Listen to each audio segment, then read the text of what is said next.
At 7 o'clock, it's time for the Bellbrook-Sugarcreek Board of Education meeting. This is a meeting of the Bellbrook Board of Education in public for the purpose of conducting the school district's business. It's not considered a public community meeting, but there is a time for public participation during the meeting, which appears on the agenda. And if you would like to speak during that time, you can sign up there at the sign up by the door. Also, before we start, I wanted to apologize for mispronouncing Mr. Kinsey's name several times last board meeting, so I will try to improve that. So. The new guy doesn't mind. So, but you're very gracious. Thank you very much. Mr. Lyman, would you please call the roll? Yes. Mr. Carpenter? Here. Mrs. Dorn? Here. Mr. Kinsey? Present. Mr. Price is absent, and Mrs. Slaughman. Here. All right. Please join me in the Pledge of Allegiance.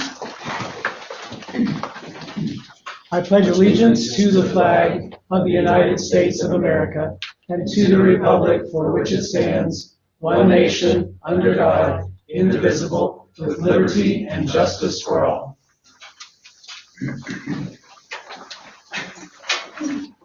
All right, Mr. Lyman, would you please give the treasurer's reports? Could I get a motion to approve the minutes from the July 8th meeting? So moved. Mrs. Sloffman, Second. Mr. Kinsey.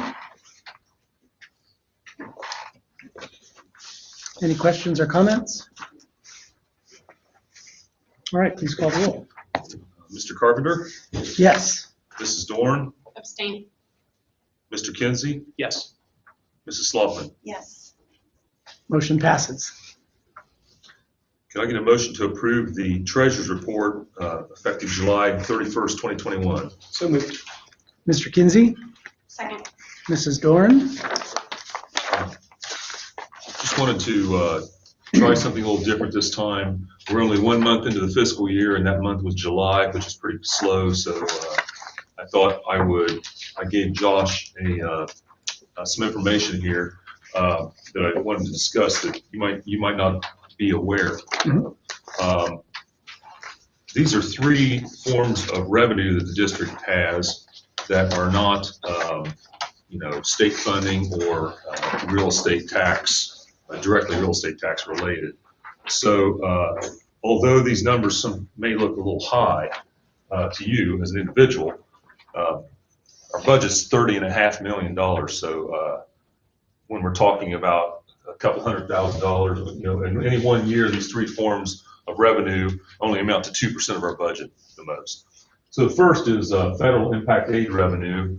This is revenue that we get for our students whose parents are federally employed, and it's quite an extensive application process. We have to have all the kids fill out a form, turn it back in.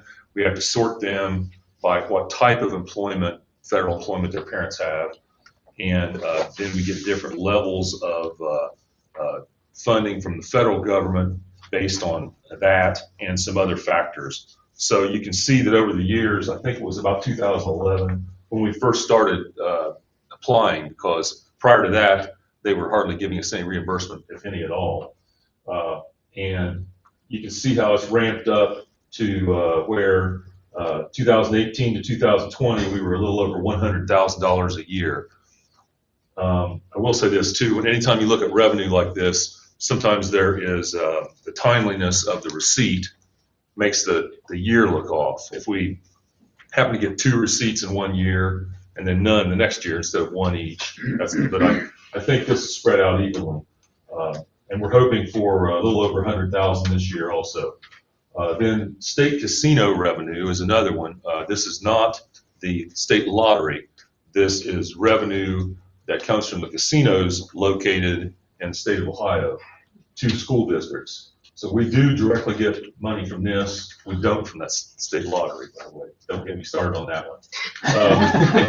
From 2000, that was first instituted in 2012, and we received money that has ramped up over the years to about $180,000 that we received last year. I think they're 1 year in arrears, so we may be getting a very small amount this year because of COVID. I don't know how many people went to casinos during COVID, probably not very many. So if it was even open at all. And so we probably will get a very low amount this year. But over 10 and a half years, on the first one, we got $700,000 federal impact aid. Over 9 years on casino revenue, we're about $1,148,000. And then the last one I wanted to talk about was the Cornerstone project. We receive a check twice a year from City of Centerville to make us whole because the tax incremental financing, the TIF, on that Cornerstone project is 55% of their normal real estate tax. So we're made whole at what they should pay for 100% to us by Centerville City writing us a check, combining with what we get from the county auditor's office. So each year that's ramped up as the project builds up over there to almost $400,000. It went down last year. My theory on that is one of the big employers at Cornerstone filed for property valuation recalculation, or whatever the term is, by the appraiser at the county auditor's office, and they received a decrease in their property valuation. I'm not sure why that was, but they made their case and they did lower their property valuation. So they paid less in taxes, so we got less in the TIF revenue. So I just thought I'd let you know about those three. I mean, that's not something we talk about very often, any of these three, and they're not big. We're glad to get all of them, but they're not big money. As I said, in any one year, at the most, it's 2% of our entire revenue in general fund. So anyone have any questions about any of those three? Just to add to the military impact aid, we were in contact with them and became aware of that as a district has a level of students that we have, the number that we're eligible for a military family life counselor, so an MFLAC, and they're in the process of finding that person for us. So that is going to be a counselor K-12 that is free to the district, that is there to work with military families, active military families. So as people are moving in, to be a liaison, to be a help to them, you know, kids or whoever are struggling with the military, you know, as they're moving around. So that is free of charge. Mad River currently has that. Beaver Creek currently has, I think they have 2 or 3 just because they're a little bigger than we are. Fairborn has a few, so they speak very highly of this person or of that position.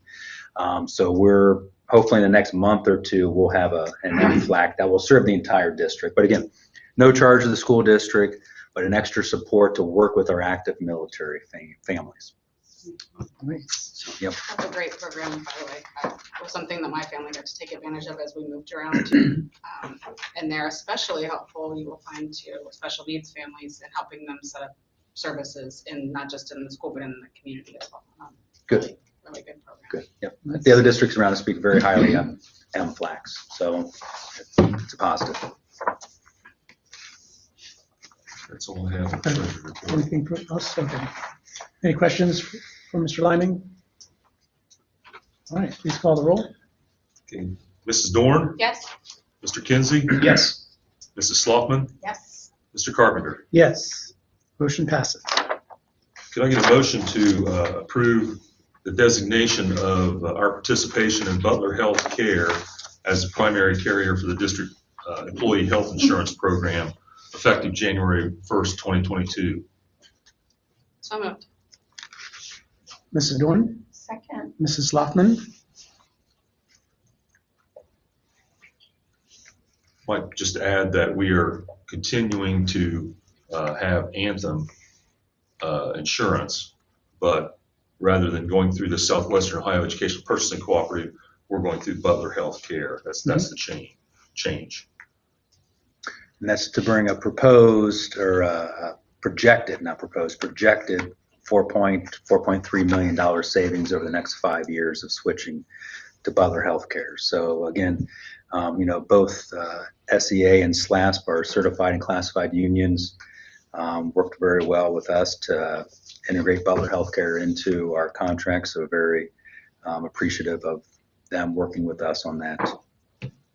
And again, Beaver Creek has Butler Healthcare right now, speak very highly of Butler Healthcare. Again, obviously but maybe Butler County school districts and also some municipalities down there use Butler Healthcare. And again, it's a consortium.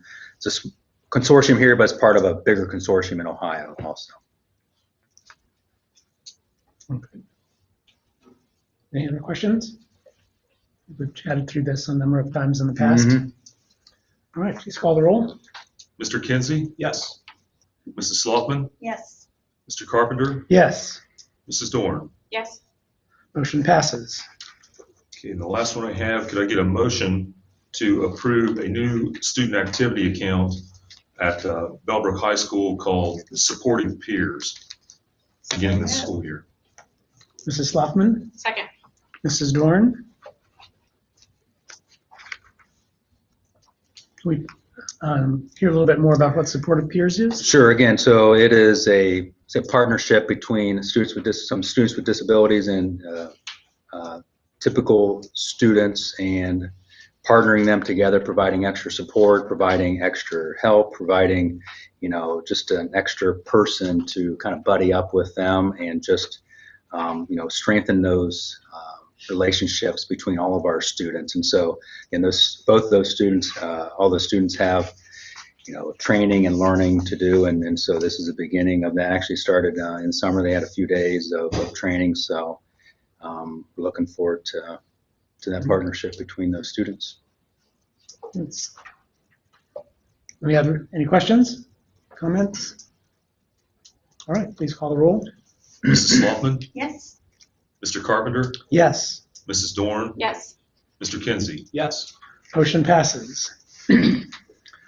Going on to correspondence, I know that I got a number of pieces of correspondence over the past month, actually 16 that I can count, all related in some form or fashion to advocating for a mandate for masks or advocating to not have a mandate for masks.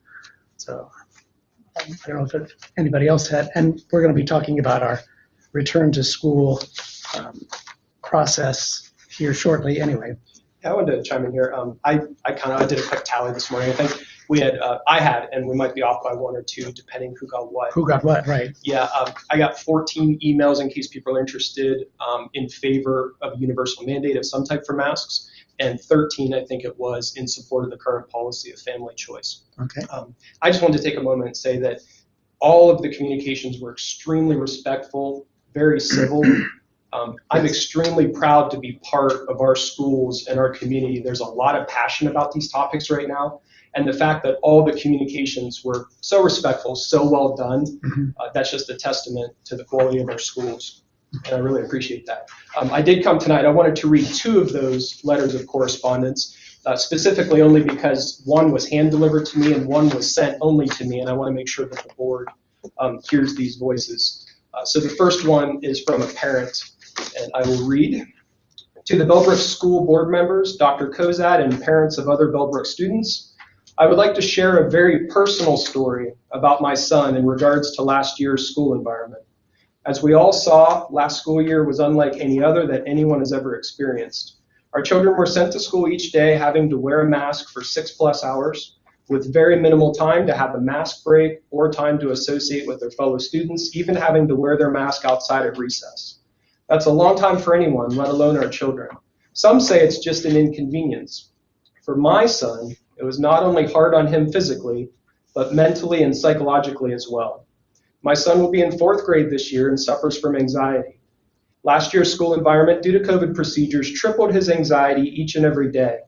In addition to normal school anxieties like making friends and performing in his schoolwork, he now had the added pressure of making sure he wore a mask every day and that it was worn correctly.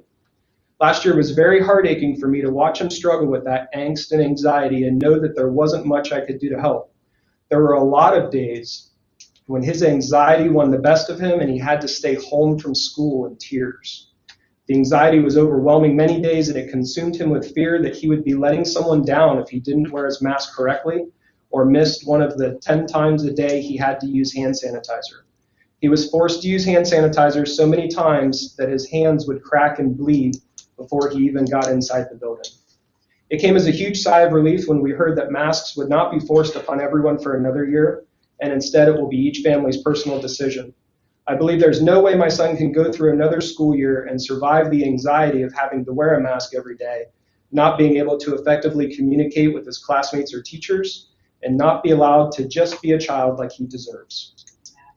I'm sure that my son is not the only one who suffered mentally and psychologically last year, so I'm urging you to please stick with the plan to keep masks as a personal choice. Parents should make healthcare decisions for their family.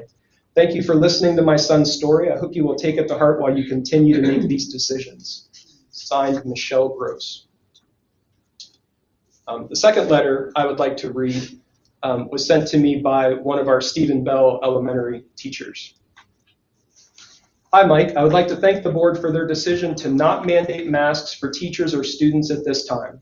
I hope you stand firm in that decision. Undoubtedly, there will be a crowd of people that will start to question that decision. Please do not let them speak for all teachers. I know several teachers who think all of these COVID rules are nonsense, but they will never say anything. I believe it is also borderline child abuse to make a student breathe their exhaled air all day, including while running around in 90 degrees for recess. There is no scientific data that reflects that children are in any more danger from this virus or variant than the flu. Again, please encourage the board not to buckle and preserve our freedom to breathe fresh air. Thank you for your time. All right, thanks. For other comments or on correspondence? Similarly, I received, I think exclusively communications this month regarding masks or not, or back to school plans in general. My total was up to 26 and even spread a 12-14 split in between. So, but again, all save one or two, very respectful. Okay.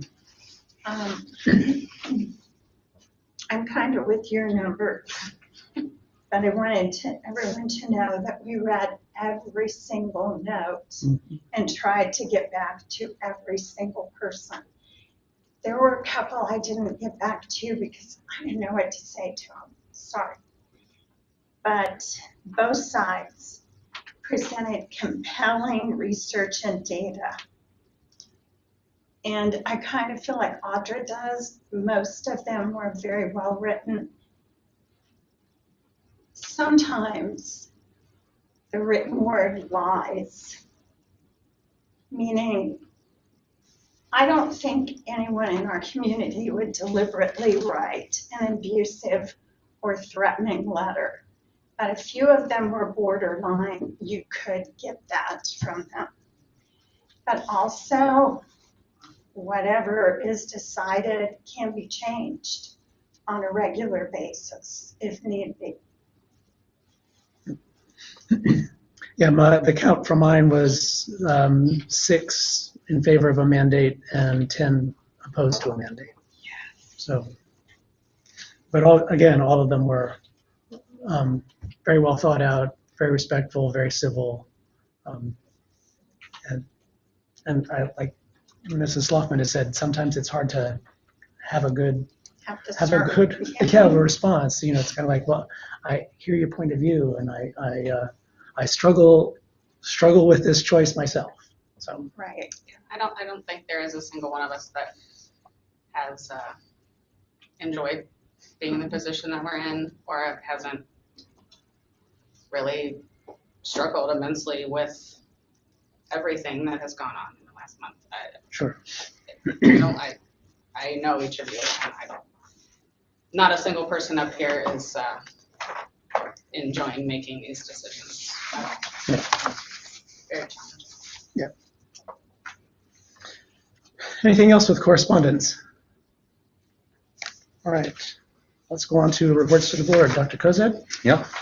And I would just echo all the things that all of you are saying. I was either CC'd or a lot of those were sent to me also. Again, reading all those, responding, trying to fully think through all the responses.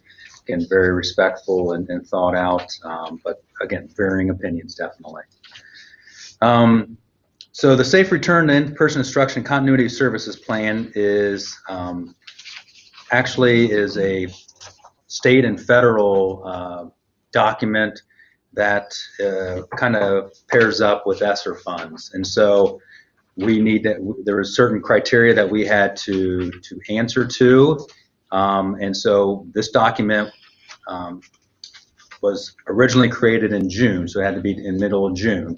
And so it can definitely be updated as often as we want to update it. But there's the health and safety guidelines. You have to answer certain questions. It doesn't say you have to do one thing or another. You just have to answer certain questions about COVID protocols, masking, and et cetera, et cetera.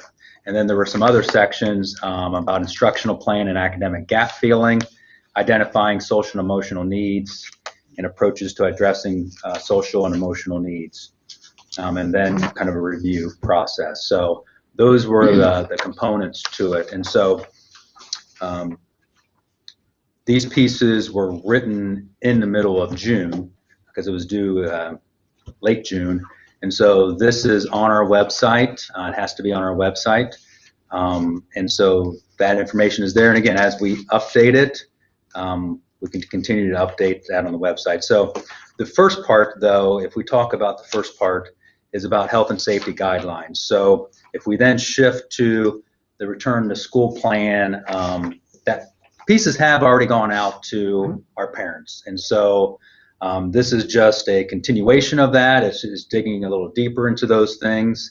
But the crux of it remains the same from my perspective. And so, yep, thank you, Josh, you got that up there. So again, I'm not going to read through this whole document, but there is pieces to it. Again, this will be a replacement for the first part of the Safe Return to School in-person continuity plan. So again, we're welcoming all of our students back to everyday in learning. We're not offering an online option this year. Again, we're implementing safety protocols to the largest extent possible. But again, anybody that's attending school or out in a public place is incurring some level of risk. And so again, we're trying to do some things to decrease that level of risk, such as good hygiene, hand washing, hand sanitizer. There's still hand sanitizer available, just like when you walked in today, there's hand sanitizer available if you so choose to use that. Again, cleaning and sanitizing protocols on a daily basis. Again, like Mrs. Sloughtman said, we're continuing to monitor the situation, and things could change. So again, we want to be upfront with that. Is the information that we have today may be drastically different than the information we have 2 weeks now, 4 weeks from now, 2 months from now. And so just to put some of those things in place, or put some of those things out there, is we could make a change to requiring masks. We could make a change to using masks in specific situations or certain grade levels, or requiring masks on a temporary basis, such as, hey, we need to get things under control. We're going to go for 2 weeks or a week or two. Everybody's masking, and then we're not going to after that point. Limiting group work, going to a hybrid schedule. So those are all the things that are possibilities. There's again, they're not limited to that or so forth, but just put those ideas out there just to be upfront that those are, just like every other school district, those are all possibilities out there for school districts.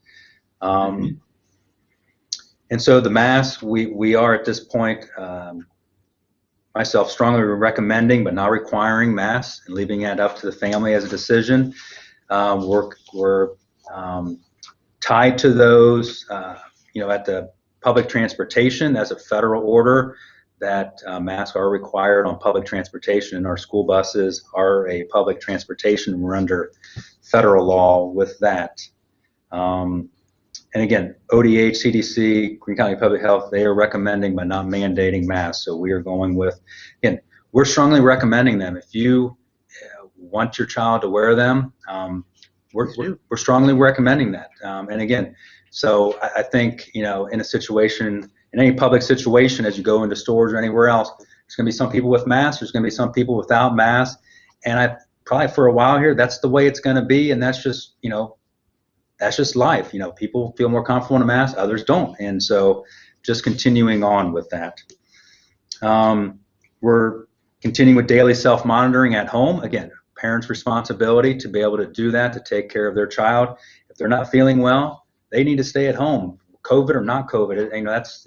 They need to stay at home and take some extra precautions. Yeah. Before you go on regarding, Sure. Could you address the playlist? I know that was something that the ability for parents to more easily than in the past keep their children at home because everything was online and available, is that going to continue? Sure, yeah. So utilizing a Yeah. playlist, which are essentially student-friendly lesson plans that have those digital resources and digital plans on there. So if there is some type of quarantine situation, students are more easily able to keep up. Again, I think that looks a little differently probably at your lower grades than those that are upper grades a little bit. But trying to, if there is some type of quarantine, to be able to lessen the load on that. Again, not going to be the same as obviously as being in person, but at least, again, in the past we've had kids that will break a leg or have surgery or something, and they're out for a couple weeks. And so this is that same kind of thing of trying to make sure they don't get behind when they come back. As a parent, that made it much more, much easier to keep the child home that has the sniffle. That is probably nothing, and in the past, we probably would have sent that child to school, but it made it easier to exercise that overabundance of caution, because I knew at least I could keep my kid on pace with his peers, rather than waiting until he went back to school and then having a bunch of makeup work pile up. So I don't know. That's just me speaking on behalf of parents. I think that was really helpful.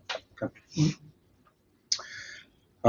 Student illnesses here, again, if a fever, staying home, if you believe child has symptoms, you should see your primary care provider. Next on the pieces, and this information, these guidelines from ODH just came out last Thursday, so late last Thursday. So trying to dig into these, digest them, and really see how they apply. So again, it will be again, this information is already out. Maybe some of you have already seen it, but there's a document out for guidelines for quarantine after exposure in K-12 classroom settings, and there's a flow chart that goes along with that. Actually, it's a pretty well done flow chart especially for ODH and ODE. So we're working with the Department of Greene County Public Health. If parents are legal guardians, if there's a confirmed diagnosis, confirmed medical diagnosis, you have to let us know. We still have to report that information to the state. There's no requirement for a COVID tracker on our own website, but that information, we report that, and that information then is on ODH's website. If you can go there right now and look at all the school districts and going forward, but the information is already there. So that's where that information would end up. Working collaboratively with Greene County Public Health, communicate both positive cases and close contact information with them. And so we're working collaboratively with them, but ultimately the boards of health, such as Greene County Public Health, order quarantines. They have the power to be able to do that. Again, they should also be contacting folks that are positive and close contacts. They should be following up. But we will notify close contacts. Greene County Public Health should also be notifying close contacts.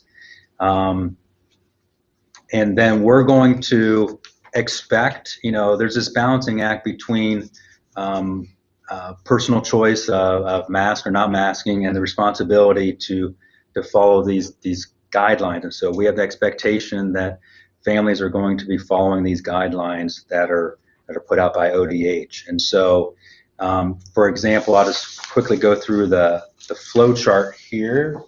If you can, Josh, if you can go to the flow chart, it should be at the end of this document. Yep.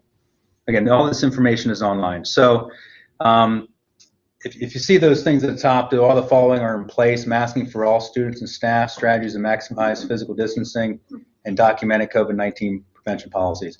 We do not have masking for all staff, so that would be if we did, that would be a yes. And so then you would go over and follow that chart. But in our school district, we have made the choice to not mandate universal masking. So we're over to the left-hand side.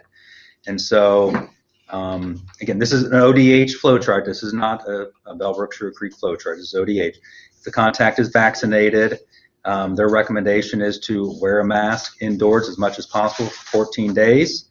And if they want to stop wearing that mask, they have to have a negative test after 5 days, a PCR.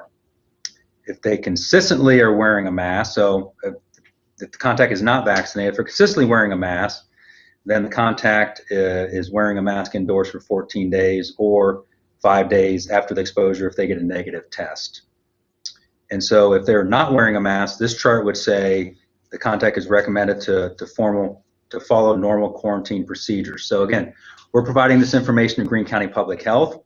And until that time that Greene County Public Health determines that they are quarantined or not quarantined, we're going to put them in did the contact consistently wear a mask? So they would need to wear a mask until the Greene County Public Health says they're either quarantined or we're going to put them in the other category of the 14 days with the mask. So that's the flow chart that we've been digesting, and I would recommend that we would follow. Again, it's a partnership between the parents looking at the flow chart and determining their child's vaccination status and their child's mask wearing status, and having those conversations with your child. If somehow during the day that if it comes up at 10 o'clock in the morning that this person is a close contact, this past year, what we would have done is we would have went down in that room, we'd have taken them out, and we would have sent them home. And so that's what we did this past year, as did other schools, did the exact same thing. So we're not doing that this year. So what we are doing, though, is we're going to offer them a mask if they want to stay the rest of the day, until they can then work with their parents to see where they go on the flow chart. And if they do not want to wear a mask, then we would ask that the parent come and get them until we can figure out what's going on with whether they're going to be quarantined by Greene County Public Health or not. So trying to balance that out of not pulling them out of class and sending them home, but trying to balance of that. If they're outside or at recess, masks are not required when they're outside, or whether, again, even if I, as a child, am wearing a mask during class, we are not going to contact, at this point, we're not going to contact trace on recess. So that would not be a part of, if they were close contact, that would not be part of our documentation to public health. Those are questions on this part. I know there's a lot of moving parts to it. Okay. Looks pretty reasonable. Okay. Returning to school after illness. Again, if they've diagnosed with COVID-19, these are pretty much the same as what they've been. Again, if they haven't had a close contact with somebody, then we just treat them as they're having a normal non-COVID illness. Vaccines, again, that is a family decision. However, ODH strongly recommends that. CDC recommends that. So I think I can safely say that everybody knows what ODH and CDC think about vaccines. So we're passing that information on. And if you need help finding a vaccination location, there's a website on here to find that information. So again, once we kind of solidify this will be posted on our website. It will be sent out to parents via email. Social media will be put out there. And again, except the quarantine piece, which that has just recently come out. Really, the rest of our plan is fairly similar to what was sent out, I think, a couple weeks ago. So just give a little more detail and so forth. Other questions with that? Okay, so let's move on to the other non-health and safety guidelines of the Safe Return to In-Person Instruction and Continuity of Service Plans. That sounds like a federal title there, doesn't it? And so again, this is working in partnership with our ESSER funds, and so we right now currently have not spent ESSER 2 or ESSER 3 funds. We are in the process of really focusing off of this plan. And so with ESSER 2 and ESSER 3, we have about $1.7 million in ESSER funds. And so we have until 2024 to spend that. So we are just being very conscientious of what we are spending that on, especially with the academic gap filling and the social and emotional needs of moving forward with a few things, but also continuing to collect data. We really, we want to see where kids are at over the summer and really be strategic about the spending of those funds and not just throw money at stuff. Even though it's federal money, it is our taxpayer money that we want to spend those funds strategically and make sure that they are giving us our best bang for our buck and making sure that we are being very strategic with those.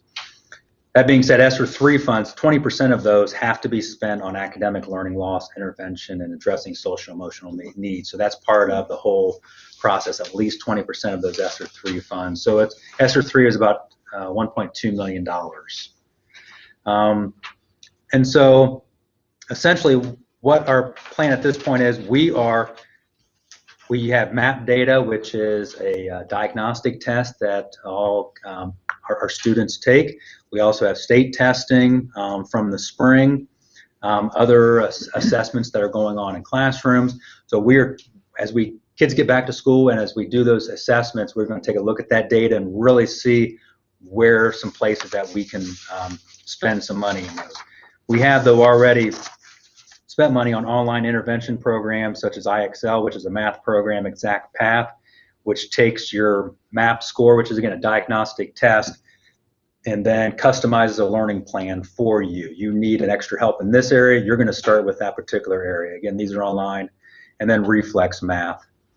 And so we're going to really take a look at those. We are moving forward with a multi-sensory phonics program at our lower grade levels that we believe is still a missing piece at our lower grade levels. And so and looking at our data from last spring and MAP data, overall our students did really well, but there was an area that was lower relative to our other areas. It was our K-1, 2 students. So again, overall they did well, just relative, there wasn't as much growth or so forth as our upper grades. So again, that probably makes sense that those students have a little bit more, those critical years of learning to read and so forth. But still did well at those lower grades, but looking at the multi-sensory phonics program at some point in the beginning of the school year here. Social emotional needs, of looking through our surveys and trying to address our social and emotional needs of our students and to help us build capacity at our Tier 1, which is our classroom level.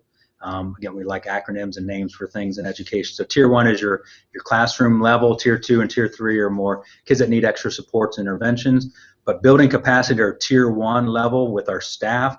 And so we are looking to contract with the Greene County ESC on looking at social emotional PD and support for our Tier 1 teachers and professional development, and trying to build that capacity for the long term. And even though these are ESSER funds, they're not going to be there forever. So we don't want to hate to put something in place and then take it away or have it be an unfunded thing at some point. So looking to do that. See what else. We also are looking at upgrading both our student and teacher computers. And so our teacher computers we're supposed to be replaced this summer. We are continuing to look into that at both the student level also. And there may be some other opportunities for grants out there in that area. So we're trying to dig into that area before we would spend it out of this area. So a lot of our Chromebooks are 4 or 5 years old, and at some point in the very near future, probably in a year and a half, Google's not going to support them anymore. So we're kind of at a critical place. And if they're ever, part of this plan is supposed to be continuity of services. So if there ever a time we would go virtual or a lot of online or at home learning, or kids would have to have some decent computers, and so we are looking at upgrading those. So those are the big pieces, and this plan will continue to be tweaked and refined over time. But any questions about that? I know it's throwing a lot at you there. Yeah, I had asked Kevin a couple questions, and you gave me some good answers, but I thought maybe you could share them with the other board members about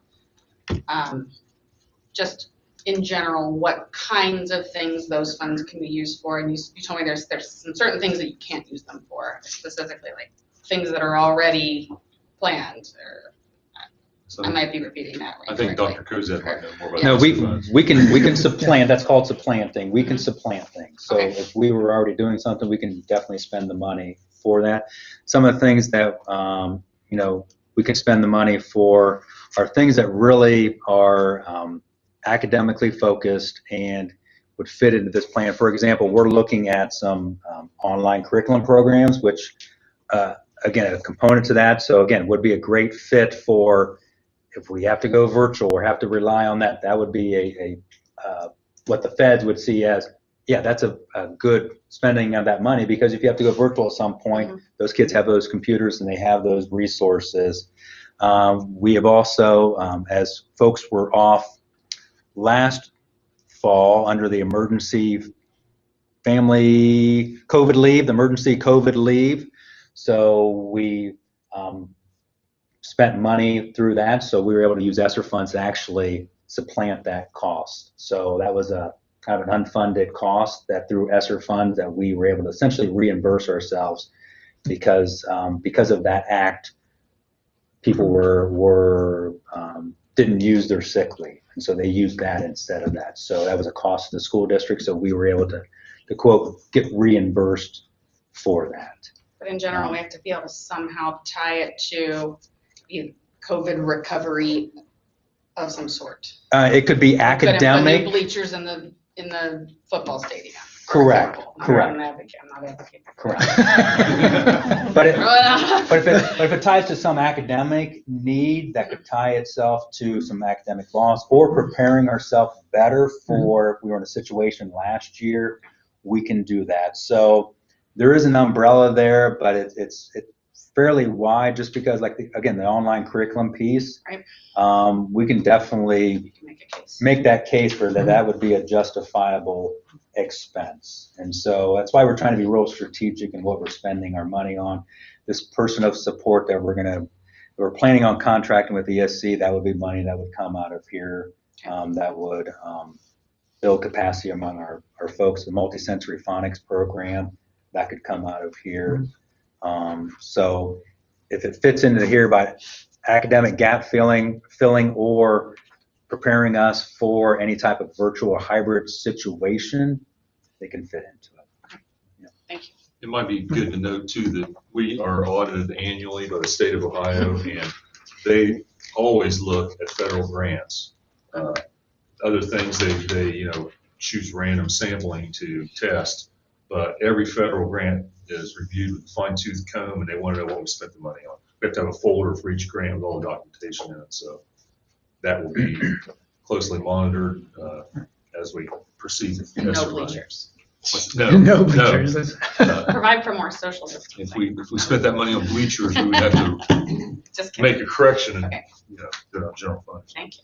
And I'm sorry, just to make sure I heard you correctly, that I heard overall test scores were very high, but like K through 1, there was one area that was a little bit lagging. No, again, compared to the 50th percentile in the entire nation, so comparing to our past years, they were probably just a little lower. What was that again? Just map Okay, test, okay, map three. data. There was did you say phonics? There was a specific area. No, not a specific area in there. Just overall, those scores were just a little lower compared to our past. Again, sometimes there's ebb and flow in our scores Sure. also. I thought I heard you say something specifically about phonics. Well, phonics is just an area that curriculum-wise that we see as a missing piece at that level, anyways. And we were looking at those things Okay, before COVID, and also there's other legislation, dyslexia legislation, that mandates us to have a dyslexia multisensory phonics program. So that is something that's, called this, right, so the planting thing, that's something that we were going to do anyways, but it fits really well into this, so. Very good. Yep. Thanks. And I'm especially happy about the phonics, just because there hasn't been it'll make a consistent program for the K through 2, which is helpful when you're moving from one grade to another, and some of your students have phonics and others have not had the same level of phonics. So yeah, I'm real happy about that. I'm assuming that, for instance, the middle school, high school will know more as they start school to see if people are behind. We'll know more as we start. Yeah, map testing is one of those pieces at the beginning. And also teachers through their own assessments and tests I can like really see. teacher assessment a lot. Yeah, again, the map test is maybe a little bit more generalized, and then the teacher is very specific of seeing where those kids are at. Again, not that everything is test scores, relative to other school districts in Miami Valley, we performed really well in the spring, but again, there was a lot of variables with us, or a lot of variables with other school districts. A lot of other ones were out at, some, a lot, maybe a quarter of the year, half the year. So it's a testament to our district of being in class the whole entire year, and also a testament to the teachers, to the families, of making sure we're trying to keep that academic focus also. But Our teachers worked very hard. definitely, Absolutely. Almost an impossible job. definitely.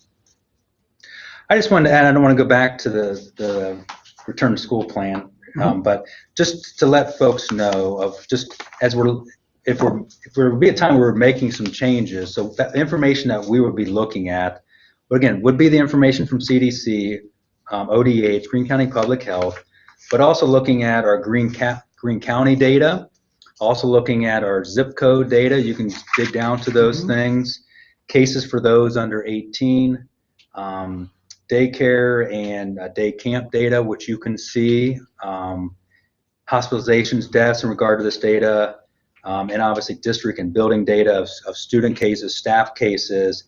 Do we have a hard time finding subs? Is there a lot of quarantining going on? Is there the frequency of visits to the nurse with COVID symptoms? So all those things, varying. I can't say, if it's this specific number here and this and this and this, just because there's a lot of moving parts to all of that. But again, for example, our zip code data, again, I know there's more than just 45305 in our school district. And I know there's not a wall around it. I know people flow in and out of that, but there's been about 20 or so cases, 22 cases over the last 2 weeks for 45305. Again, cases under 18, the last probably couple months, it's been no more than 5 a day, and most have been closer to 0. The child care and daycare camp data, looking at the last week, Greene County had 0, Warren County had 1, Montgomery County had 1. So again, those are maybe not all of those are in the whole year, but a lot of those are child care centers, and so they are in the whole year. So again, those are pieces of information that are very helpful to us, as is our own data of looking at that, or other school districts around us also. So. I like what you said earlier as well about the ability to flex, and the ability to not only flex as a district as a whole, that we all have to go this way, but the ability to flexibly flex. If a particular class needs a different mitigation, or a grade level, or building to building. I know we had times last year where the high school was really struggling, but Stephen Bell was rocking and rolling, and I think letting folks know that whatever goes on to start the year we'll likely have ebbs and flows throughout the year, and it might not be district-wide ebbs and flows. Again, last year we had 7 cases at Stephen Bell students. BCI we had 29. Middle school we had 32. In the high school we had 75 positive cases. So again, that was all on our website. Again, that information is also on ODH still. So, okay. Great. Yes. Thank you. You're welcome. think with Mr. Hain. One? Mr. Hain, yes. You're up. All that fun. I get to brag on our building a little bit here. First of all, let me start off kind of giving an update on BHS and say that I'm extremely proud of our students, our staff, our community for everything they pulled off last year. Like everyone else in the district, all the other schools, we shifted on a dime from in school to out of school to hybrid and back in and back out. And we did a great job. And our kids made the best of a very crappy situation. And we were very successful. If you look behind you there's a few pictures from early in the year when we were trying to start the year off living with COVID and then rising above it. Again, social distancing, masking, cleaning. That's Mr. Tyree in the corner down there, sanitizing tables in the lunchroom. Had to do a lot of things to keep our kids safe and keep them in school as much as possible. And everyone pulled together and cooperated, worked together, and did a great job. Despite all that fun of the pandemic, BHS and the rest of the district soared beyond that and did a great job. Our end of course scores, like Dr. Kozad said, are far above average, far above the state average, and tops are some very close to the tops in the region. And did a great job. Is it always as high as it's been? Nope, still pretty good. And every year changes a little bit back and forth. Again, we are recognized as one of the best schools in the state, the region, and the nation by U.S. News and World Report. Our engineering department and biomedical department were awarded the High School Distinguished School Award, I believe, the third or fourth year in a row. Our AP scores were very good. And our ACT scores were good. So our kids, despite all the struggles and all the challenges, they did great. I'm proud of every one of them and of our staff and our teachers and just our community pulling together and getting through that. And I know whatever this year throws at us, we'll do it again. Through the levy and cuts, we lost a lot of clubs. But several other groups kind of formed, I guess, out of NHS and some of the clubs that we did have. I want to mention a few of those. One of those clubs is the Other TP, is what we call it. It was founded by some NHS students and along with Mr. Schultz, and that goal of that club was to provide, I guess you call it period products to the school and the community, and they set up free, you see the picture there, tampons, pads in the women's restrooms throughout the building for students to use without having to come to the office or pay money or anything like that. Many people made donations to that. And this year they're kind of expanding outside of the high school to the middle school and BCI and places like that as well. So that's a really cool program. Our Bellbrook Hopeful Squad, and we'll talk about them again here in a minute, is a group of students who kind of came together and they're committed to giving students an opportunity to grow and improve with the school and community to be more open, to be more inclusive, to be more welcoming. And they do a lot of community service projects, they do a lot of really good work. Another group which kind of came out of NHS was Eagle Eats. That group of students headed up by Ms. Rivero collected food, donations, they packaged lunches, and they would deliver those lunches to other school buildings for kids to take home over the weekend and eat. And that's continuing as well. These are all a lot of outreach programs our kids were able to do for the community. Those all kind of came around last year during COVID, and we'll continue to expand this year. In the middle at the bottom there, that's kind of a non-denominational club group. We started a kind of a community garden this year at the end of the building. What we discovered was our soil is no good. Left over from probably construction, we're going to have to do something about that and improve the soil structure. But again, the kids grew plants. I started some seeds. And we have tomatoes, green peppers, cucumbers, wildflowers, whatever you want is in there. And in the future, as it grows and we improve the soil and get more and more produce, we're going to donate that downtown or to other people in the community who would want those vegetables. And it's a good experience for our kids, getting their hands dirty and working in the soil out there. And they've had a good time with that. And that last group Dr. Kozad spoke about earlier was Supportive Peers. Another group has kind of come out of, in some ways out of NHS, but also independently of that. in which our BHS students are going to work with some of our other students in the district, specifically those with special needs, to kind of help, what's we're looking for, develop those real, authentic relationships and inclusivity throughout the district, and help them with their studies as well. Not only helping them in the classroom, but they're going to plan some quarterly social activities to get the kids together. And they did some training during the summer, and they even had a meet and greet, which was very entertaining to watch. Our big kids playing with little kids, and it was, I'm not sure which group had more fun, but it was fun. So those are some of the groups we have going on. End of the year, we were able to kind of end it on a bang. Class of 2021 made the best of, like I said, a really bad senior year. And luckily at the end, things were opening up and up. We were able to do some of those traditional senior things that we do. We had the senior paint fight, which has probably been a 12-year tradition at this point. It's a mess, but it's fun.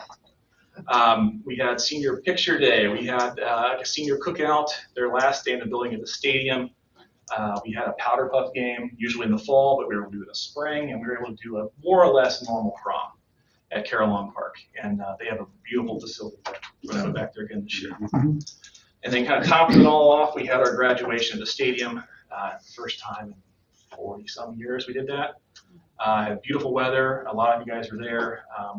Kids really enjoyed it. And it just worked out really well. So we're very pleased we were able to end it on a high note and kind of go into the summer on an upswing. And kind of did a poll afterwards for the class of 2022, and it looks like we'll try to do it at the stadium again this year. So the seniors were like 90-some%. Let's go. So we're going to give it another shot. So that's going to be great. All right, returning to this year, upcoming year, we have many new faces at BHS. We had several people retire. We had other folks take new jobs, whether they upgrades. We have 2 of our folks who have left to become principals or assistant principals, either in this district or another district. We had our guidance secretary who has been working on her counseling degree for years, has now had the opportunity to go do that in another district. So we hope they all do great, and we know we will. Again, we have 3 retirements. There's a lot of things going on. So a lot of new faces. All right, so here's some names, no faces, but names you may recognize later on. We've hired 2 English teachers this year, Nicole Colarusso and Dr. Gada Alabadi. 2 math teachers, Nathaniel Charlesworth, who graduated from BHS, and also Macy McMonigal. Stephanie Tomlin will be a new social studies teacher for us. Amy Riggs is going to be our new science teacher. We have hired a new custodian, Brandon Henderson. He's going to be our 3rd shift custodian. We have 1 more position to fill. Mandy Wall is our athletic trainer. Our former athletic trainer, Angela Stahl, has had the opportunity to go get a normal job in normal hours, working in an office, and that, with her training, and God bless her, because I would not have wanted to do her job with those hours for as long as she did. And now we also are hoping to hire Kiki Kramer here to be our counseling secretary. Some of these folks will be hired with your vote. That shows you how we're right up against it. So we're school starts Monday. We're still trying to fill positions. That's how it's been this summer. But again, we've gotten some really good people. I'm really excited about bringing them on staff and kind of BHS family, and excited to see what they can do for our kids. All right, another new thing. Back to our Hopeful Squad. Our Hopeful Squad came up for the idea of what we call the Mindful Moments Room. Now, we've had something like this for several years, but not in a formal way. Pretty much every building in our district has a sensory room, a calming room, something like this. And many of our students on 504s and IEPs actually have this written into their IEP that something like this should be available to them. So this is a multi-sensory de-escalation space. It's going to be a room with a variety of tools and technologies to help kids cope, to learn healthy coping mechanisms, especially those under emotional stress. It's going to be available to all students, not just those on IEPs, but we're going to make it available. It's another tool in our toolbox to help our kids when we're coming back from COVID and everything else, to help them make the most of their high school experience. So the Hopeful Squad came up with this idea, and the discussion came about amongst the group's leaders, so our students, with concerns of what the impacts of the pandemic are going to be, and any concerns for increase in mental health issues, struggles of teenagers over the last 5 years, but especially during the pandemic. They wanted to know if there's something they could do for the student body. So you research what's out there, and this is an idea they came up with. And they did a lot of research. They researched mindfulness, they researched color theory, room design, and then they presented that to BSEF and to administration, and BSEF has voted them money and gave them funding to help take care of the room, buy some equipment, buy some furniture, new paint, make it look good. The room we had before was kind of empty and bare. It's not a big room, maybe 15 by 15, if that, but they've done a lot of work to make that great. Oh, I gotta jump past that one. So here's a picture of the room, several pictures. And it went from an empty room 3 days ago to what we see here. They've painted the room, there's a carpet, a lot of different equipment in there to help kids kind of find themselves, gain control of themselves emotionally, de-stress, and get themselves back to class. In the past, this would have happened in the counseling offices, in administrative offices, or kids simply leaving and going home and not coming back for the day. And that is the goal. The goal obviously is to keep kids in school, teach them to regulate their emotions as best they can, and get them back to the classroom so they're not missing out on learning. So what's in there? They purchased some technology. There's something called HeartMath software, which helps kids. They can see their heartbeat, their pulse rate, and kind of relate that to their emotional state. Different lighting, different shades, different patterns. There's a diffuser, there's essential oils, yoga mats, rocking chairs, couches, weighted vests for the compression, plants, fidget toys. We're talking about getting a fish, which if we keep those alive, those are fun, but challenging sometimes. So there's a lot of things out there for kids. It's going to be something that comes through the office, mainly to be managed by administrators and counselors, but we'll have some staff trained as we go. We're going to work with the county ESC and give those staff members a little bit more tools to help our students as we go. Most of this, though, is student-led, student self-regulation, teaching them skills, teaching them coping mechanisms to help deal with life in general in school. All right, the next thing we're doing, VHS is going to implement a modified block schedule. Last year, we moved to an 8-period day. We used to be at 7 with a kind of a homeroom mentor in the middle of the day. Really, it's kind of an 8-period day, but everyone for half an hour a day kind of came to a halt in mentor period every day. So what we had done was we made it an 8-period day so we could have more flexibility, kids could have more opportunities to take classes, which you end up having in a school like ours when you offer everything under the sun, classes, opportunities. Some kids get locked in. Okay, you can't be in band because you want to be in Spanish 3. You can't be in Spanish 3 because you want to take physics.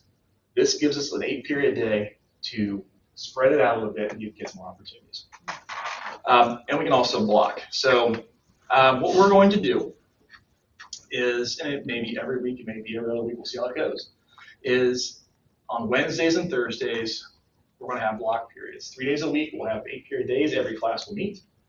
2 days a week, we'll have odd periods on one day, even periods on another day, for basically a double period. I'll show you that right there. It's kind of what it looks like. Very beautiful. It'll take a little getting used to, but it's kind of the best of both worlds, what we're hoping for.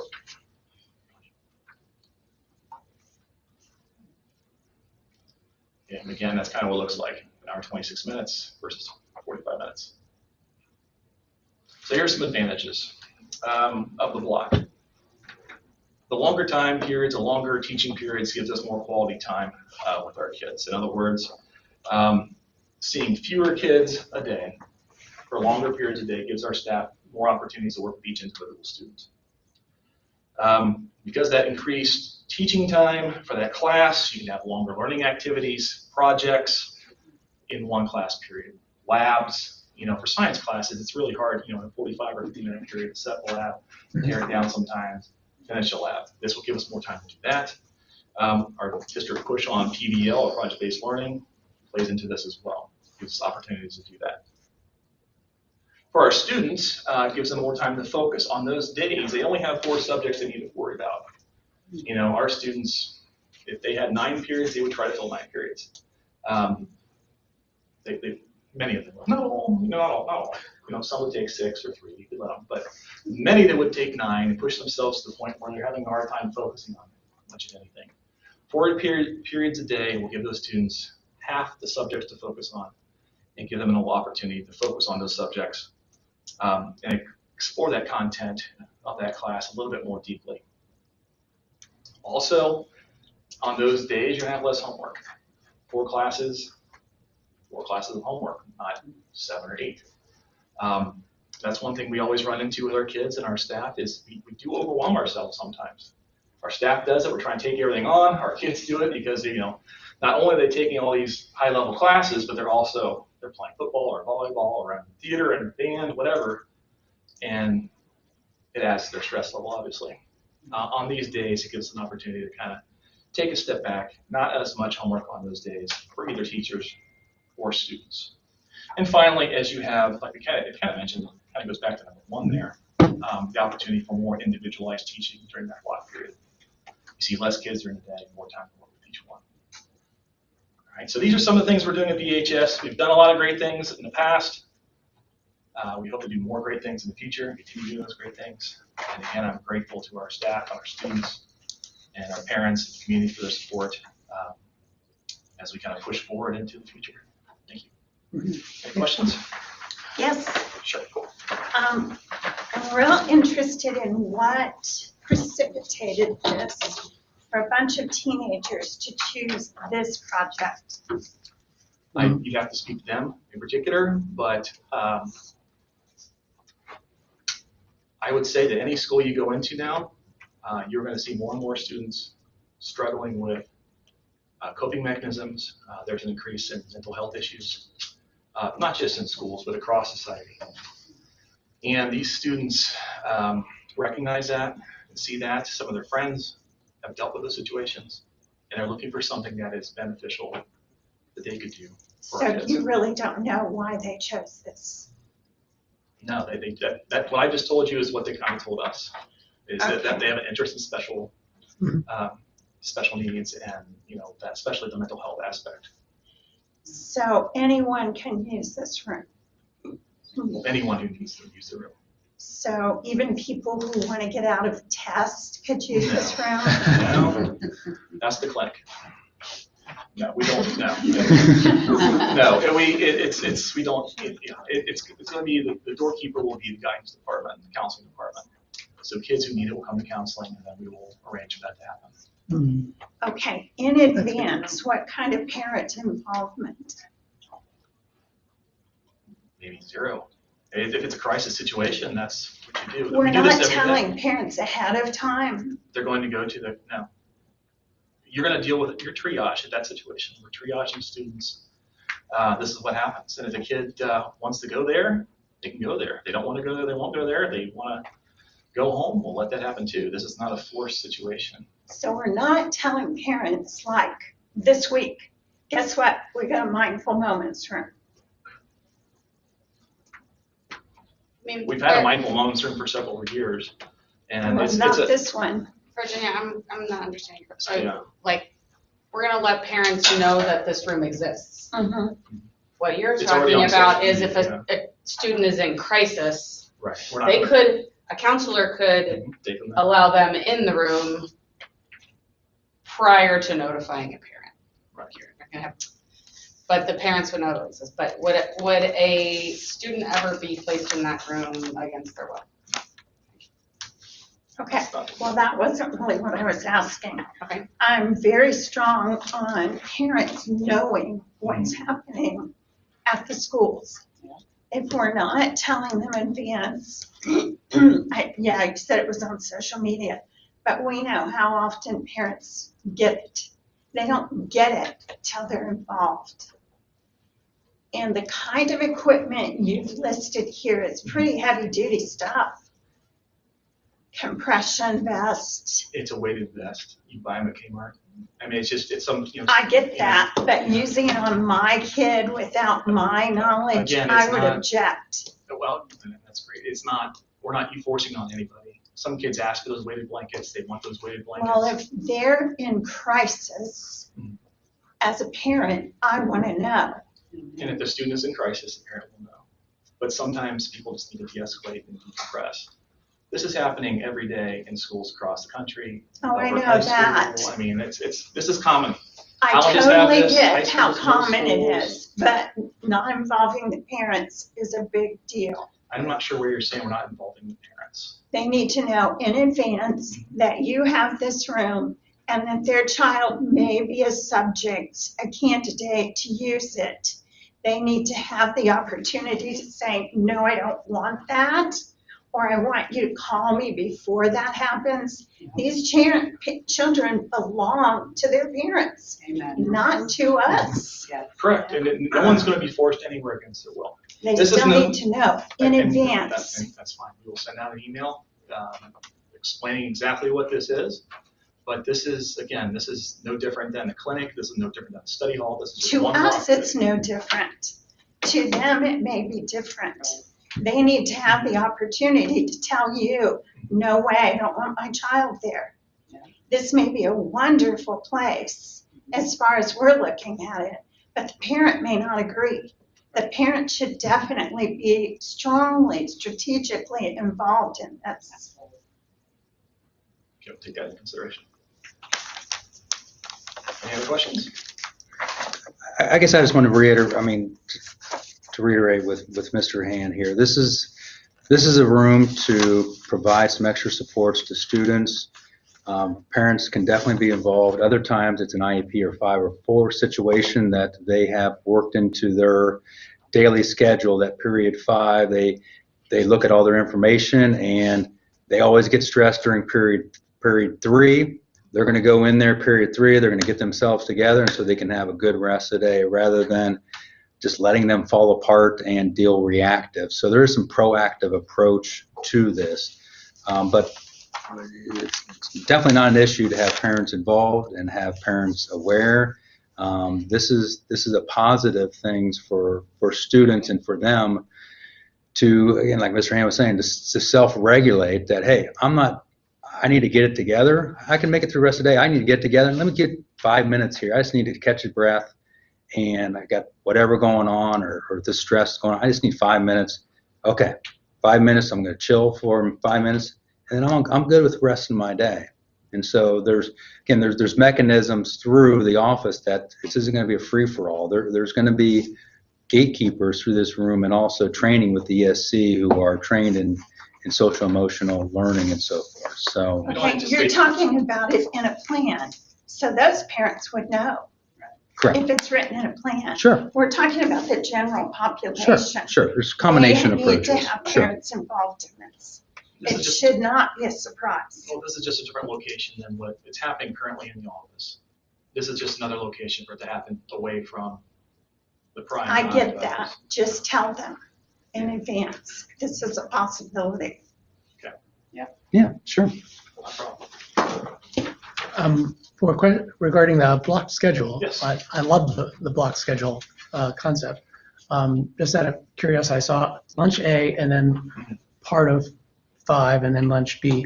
Does that mean if I'm in lunch A, do I have a study hall like it for half an hour at lunch B time or is something? I think you might be looking at our normal day. Our normal day, we have currently, go to Monday to, we have 5A, 5B. So Oh, okay. basically, it's kind of, you have lunch and then you have a class the second half. So if you eat first lunch, which is lunch A, you'll be in 5B class. We've done this is forever. So Sure. there's a little gap in there, just how we name it. So kids know where to go. So there's not the 5th period lunch and the 6th period lunch. It's all 5th period and some kids eat now and some kids eat. Okay, And last year we So had they're 3 just lunches to kind of spread them out a staggered. little more. Gotcha. Gotcha. We can't fit everybody in the cafeteria. at once. No, Yeah. I understand that, yeah. It's just how. I remember having, as an 8th grader, a 30-minute and a 15-minute split by lunch. And there's some And that schools that didn't work. they'll say they have 12 periods and you may eat 6, Yeah. 7, and 8 and have class 9, 10. It's Yeah, we're naming ways of doing it. yeah.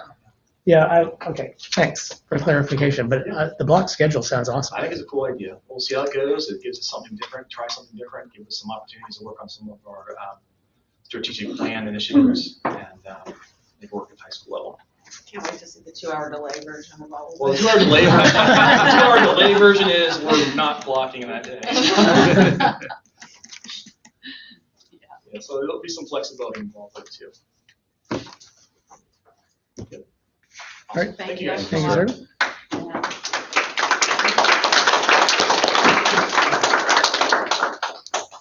All right, Mr. Carrera is going to speak on behalf of the SEA. And I forgot to introduce Mr. Han earlier. He's the principal for the high school. So thank you very much, sir. You're going to make me go after my boss. And, when you mentioned people being more comfortable in masks, I haven't worn one since we got out of school. It's been a long time. Although I did fly, and you had to wear it the whole time there also. Yeah.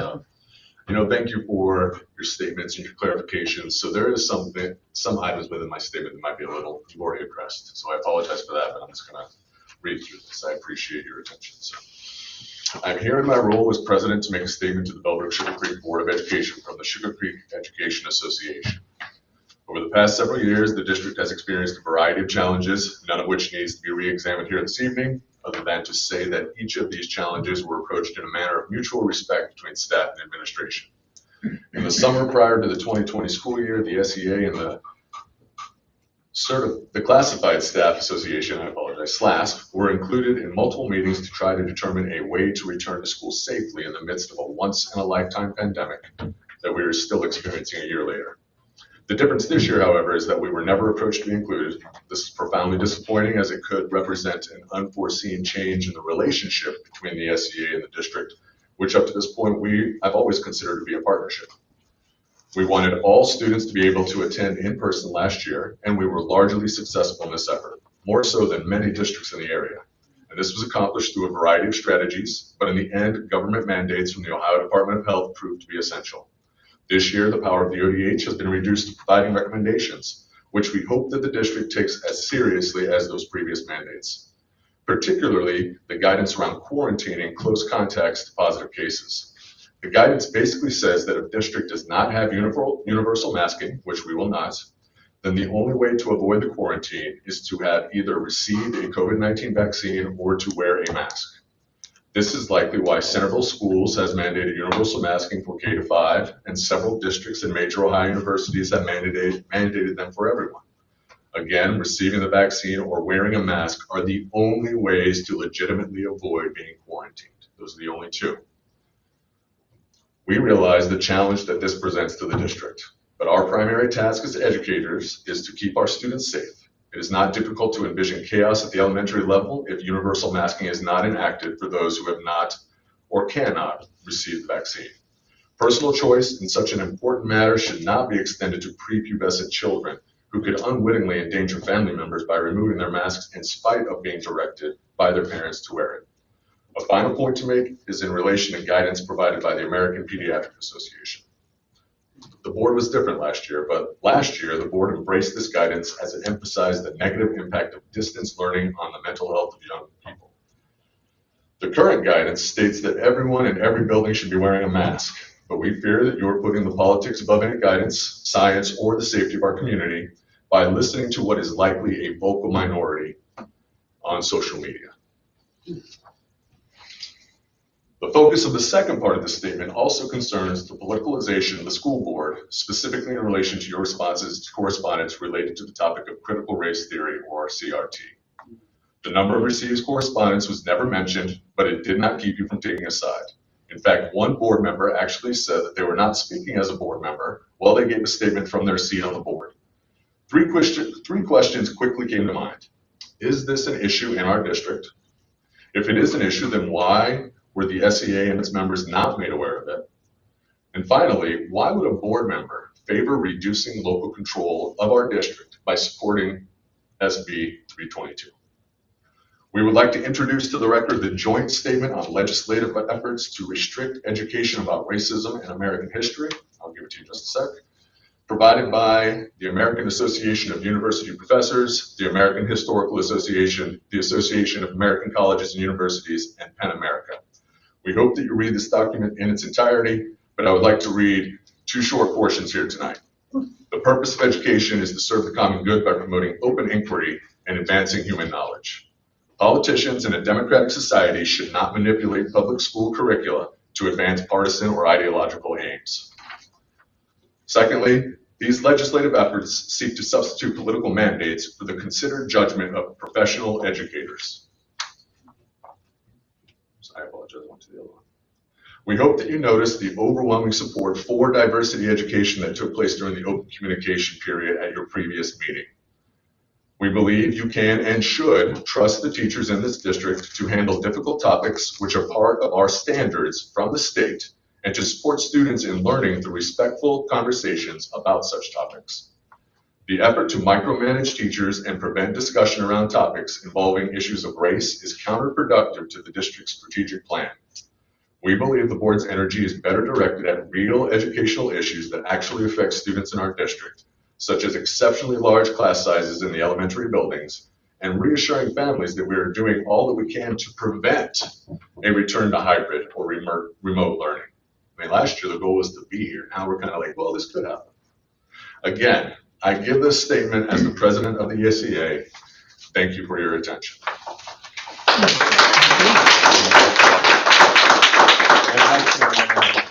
And I will forward you these statements. I apologize. Thank you. Thank you. Right. Thank you very much. Mark, I was going to do you mind? Maybe. No, I really appreciate you getting us here. We've talked in the past that the communication between the board and teachers is a struggle. It is. To get the opinion of teachers through a chain of command becomes telephone game, and it's incredibly challenging to do it right without disrespecting our administrative staff. But that said, I think that in the future, I want you to know, as the president of the union and president, is that appropriate? Is that the correct terminology? That, for example, with COVID, the plan has been, I think, out there for a long time that if there is an issue that the teachers collectively take exception to or have opinions on, that you can reach out to any of us and communicate those to us. Okay. You are correct. And when we negotiated this portion, we are, up until that point, we were not allowed to contact you. But now we are, but we always have to include Dr. Gozat. But contractually speaking, that's just a new development, to be honest with you. For the SEA. Now, individual teachers, if I can just speak, I think that it's inappropriate to take a single teacher and read a letter. I mean, I really thought that was a bit much, to be honest. So I would think that it is much more appropriate to maybe hear a variety of opinions. So I think the big issue in terms of talking to teachers is having a go-to. Like you're always going to go to, and they're going to come to you when they have an issue. Yeah. I think that ultimately is the goal of the board policy, actually. It's not our policy. It's the board policy that says that those things shouldn't really happen. No, I largely agree with you. I'm trying to figure out a good way around. When you for example, tonight, just as an example, when you presented the opinion you did, either of them, what is your mechanism for assembling the team? We have a system of bylaws that guide the way we enact these kind of actions. So do you poll the teachers? Do you? I don't think that I'm not comfortable answering these type of detailed questions because the inner workings of our union are the inner workings of our union. I will say that this is not my opinion. This is not me getting up here. I would never do that to the people I represent. So people have come to us and we gathered, I am telling you now, we gathered our executive committee and we discussed this. And that is Well, that's pretty much all- I the mean, mechanism. That's That's fine. helpful for me to know, because I Yeah. wouldn't suspect that the teachers, just like the people in this room or even people on this board, were unanimous in their I would say you're opinions. right. In fact, So our- it's helpful for us to know if 90% of teachers feel this way, Well, or 50% of teachers Last feel year, a certain way. last year, and it is a different board, but last year that did not really matter. So, I mean, the number of teachers who felt a certain way was not really embraced. So to us, we didn't necessarily feel that that was necessarily something we were going to do. And I know the plan's been out for a while, but we kind of hoped that it would. And we knew that it could possibly change. So we didn't know until just recently. Did we poll every single teacher? No, but we also didn't really recommend anything there other than what is being recommended by prominent organizations. So we didn't say we think that you should be mandating masks. I don't think that's appropriate for us to say, but I do think that you should be maybe listening to guidance from people that are not, that are, you know, more in the know perhaps than social media. I apologize. I'm not really on social media, so maybe I'm wrong. Maybe social media is much better. I just know that as a social studies teacher, AP government, American history, we try to teach people trustworthy sources of news. And so that's what I try to use we tried to use rather when we provided this. And I will tell you, like, we had 10 people modifying the same statement, so it was all together. I just had to make sure I could read it. I said no big words. I would think, though, frankly, that knowing the folks on the board, that we would be using social media as our source of information. But I just know that that is definitely influencing a lot of Americans today. Is So there well. stuff like that on social media? I'm assuming, I'm on Twitter and I just kind of follow things, but I'm not I don't have a presence necessarily. Oh, maybe I should get on that. Yeah, maybe. I don't even know Facebook. I apologize. Yeah. Is there anything else I can answer? I apologize. All right. Thank you for your time. I Thank you. appreciate the opportunity. Thank you. Appreciate it as always. Thanks. All right, moving on to open communication. All right, thank you.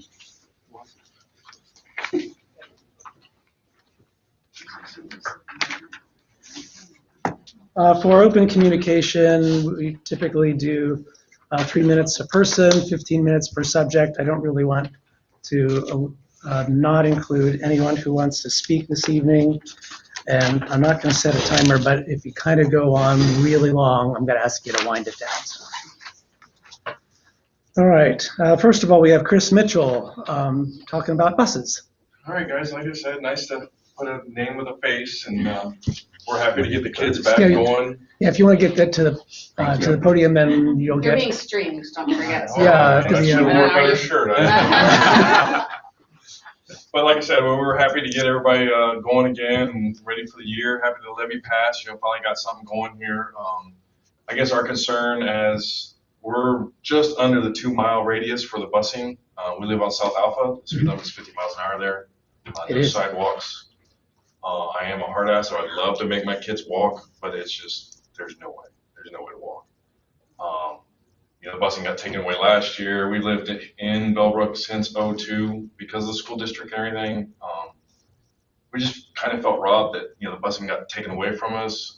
Just kind of wondering what's the game plan? What's the final end game here? Are we going to get busing back? Is that something to be considered with the new money that came in, or is this? I'll let Dr. Kozak kind of briefly speak to that, but I know that we are working hard toward getting more bus drivers. And the number of us have an opinion that we would like to extend some of that busing, Yes. but we're still trying to figure out how we can do the logistics of it, not necessarily the funding, but to get drivers back. But I don't want to speak for you in that regard. But Yeah, just to continue conversation of, we're looking into that, we're taking a look at it. It's more of a personnel issue than an actual funding issue at this point. So But it goes by our Personnel. house. The bus goes by our house. Oh, There's a bus driver that drives by the house. Yeah, they wave at us. I mean, it can Oh, stop man. We're gonna do Q&A. and then comes back. And, Yeah. I mean, Okay. that's not a personnel thing when I see the bus See the driver bus drive by. Yeah, drive I by can- the house, yeah. I can appreciate that.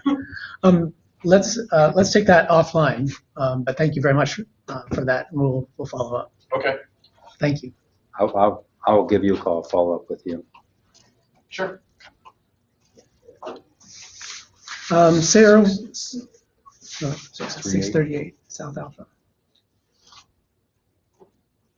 I hope to be living down the road from you not too long from now. Really? So, yeah. It's a great neighborhood. Yeah.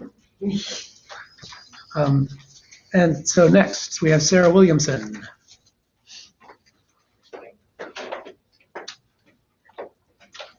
COVID-19 safety. I'm sorry? COVID-19 safety is your topic. Yes, it is. I wrote this, but I'd also just like to preface this that I am incredibly disappointed in the procedures that you've explained for quarantine. I spoke personally with both ODH and Greene County Public Health, and I feel like you're passing the buck. So I will just continue with what I wrote, because that wasn't included. This week, the United States set a new record for the number of children that have been hospitalized for COVID-19. School districts in both Georgia, Mississippi, and Indiana have had massive outbreaks in their first weeks of school and were forced to go to virtual learning. So we have the benefit that we've seen schools that have already opened and didn't mandate masks, and we've seen what happened to them. There are schools countlessly. You can look online, you can look at all the articles and see the schools that aren't in school anymore. Their kids are at home because everybody's sick or everybody's quarantined or their staff is sick. Greene County has the highest positivity rate, which is 11.1% in the Miami Valley. Our schools are about to start, and our district refuses to mandate masks as recommended by every medical authority in America. The AAP's guidance states all students older than 2 years and all school staff should wear face masks at school. Your recommendations, I don't think are good enough, and they completely undermined it by your own unmasked behaviors. Last night, you had middle school orientation. Dr. Kozad and Mr. Kinsey were there without masks, principals, counselors, a large portion of the students and parents without masks. If this is what we can expect when school starts, I believe that we are in trouble. We were given a gift last year that kids were not largely affected by COVID-19. That is no longer the case. There are cases in Florida, Mississippi, Louisiana, Arkansas, and Texas where kids are being admitted to the hospital and placed on ventilators. You might think that we are the exception, but I assure you we will not be. Universal masking has been shown to be highly effective. It's safe and it's easy. I understand that nobody wants to, and I know it's a hard call that none of you want to make. I was thrilled to finally take my mask off. I don't want to wear a mask. I don't want my kids to wear a mask. I wanted everything to go back to normal. Unfortunately, with the new Delta variant, that is not the case. But luckily, since none of you are medicals and doctors or scientists, you have clear guidance from the American Academy of Pediatrics and the CDC, which tells you what to do. So I'm asking you to please protect our children. I have 3 kids. They're all younger than 7. And they are ineligible for vaccination. They depend on the adults in their lives to make the decisions to keep them safe. My oldest has special needs, and last year he did remote learning, and it about killed us. My middle child was just diagnosed with asthma this morning, and I have a 4-month-old baby at home. My son needs to be at school, and he needs to be able to learn, and I'm afraid he's going to bring something home and give it to his brother. I'm sure we have many other families that homeschool that this won't work, that homeschool will not work for, or that are immune compromised that need others to protect them. Our children want to play, they want to learn, they want to be in school with their friends. That is the best place for them, and I think we all can agree on that. And a mask mandate is the way we keep them in school safely and avoid massive quarantines. I contacted all of you, including Dr. Kozad, at the end of July on this subject. Regretfully, I didn't receive an answer as to why you're ignoring reality and marching our children into unsafe conditions. Instead, I was told by our newest board member that we should be thankful that my children have the option to wear a mask at all. Since my email, cases in Greene County have tripled. Yesterday, we had triple the number of cases in Ohio that we did last year when school started, when we had a hybrid schedule, virtual options, and masks. The choices you're making for these kids do not align with the guidance we have received, and the consequences of your inaction will be remembered. How many times is our year going to be disrupted? Is that what everybody wants? Parents are back at work. Do we want hybrid schedules to disrupt everybody's schedule? I don't think that it's appropriate to say parents will keep their kids home, because they won't. They have to work. Family leave isn't exactly a thing in America. We'll be forced into virtual learning. How many kids are going to get sick? How many are going to have to go to the hospital? And that's on each of you, because you think a piece of cloth is too inconvenient. And our kids don't deserve another year of chaos. And I urge you to reconsider your position. And that's all I have to say. Thank you, Sarah.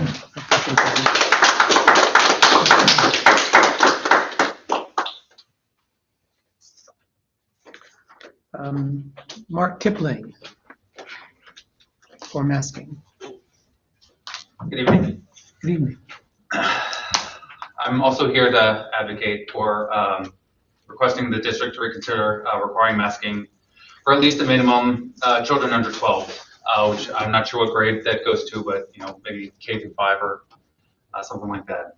For at least 2 months after a vaccine is made available for the children of school age, or until the levels are below 50 cases per 100K population. For full disclosure, I have children ages 5, 7, and 9, 2 of them which will be attending ESSER schools.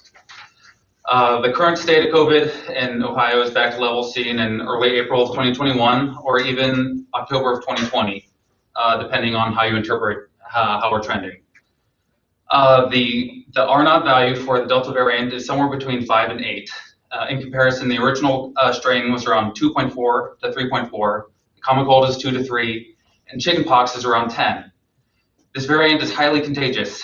Wearing a mask does not have reciprocity when it comes to protecting others versus protecting oneself. Meaning a masked healthy person has a higher likelihood of becoming infected if a sick person is wearing one or is not wearing one versus a healthy person not wearing a mask and let me make sure I said that right.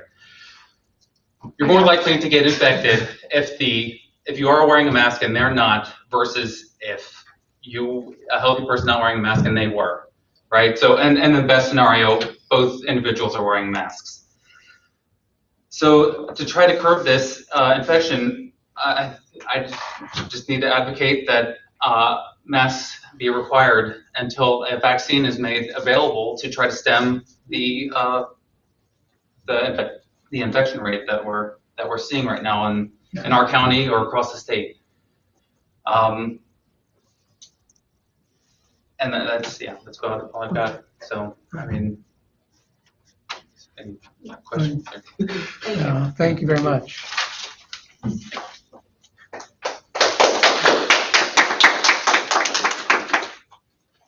Heidi Anderson, parent choice.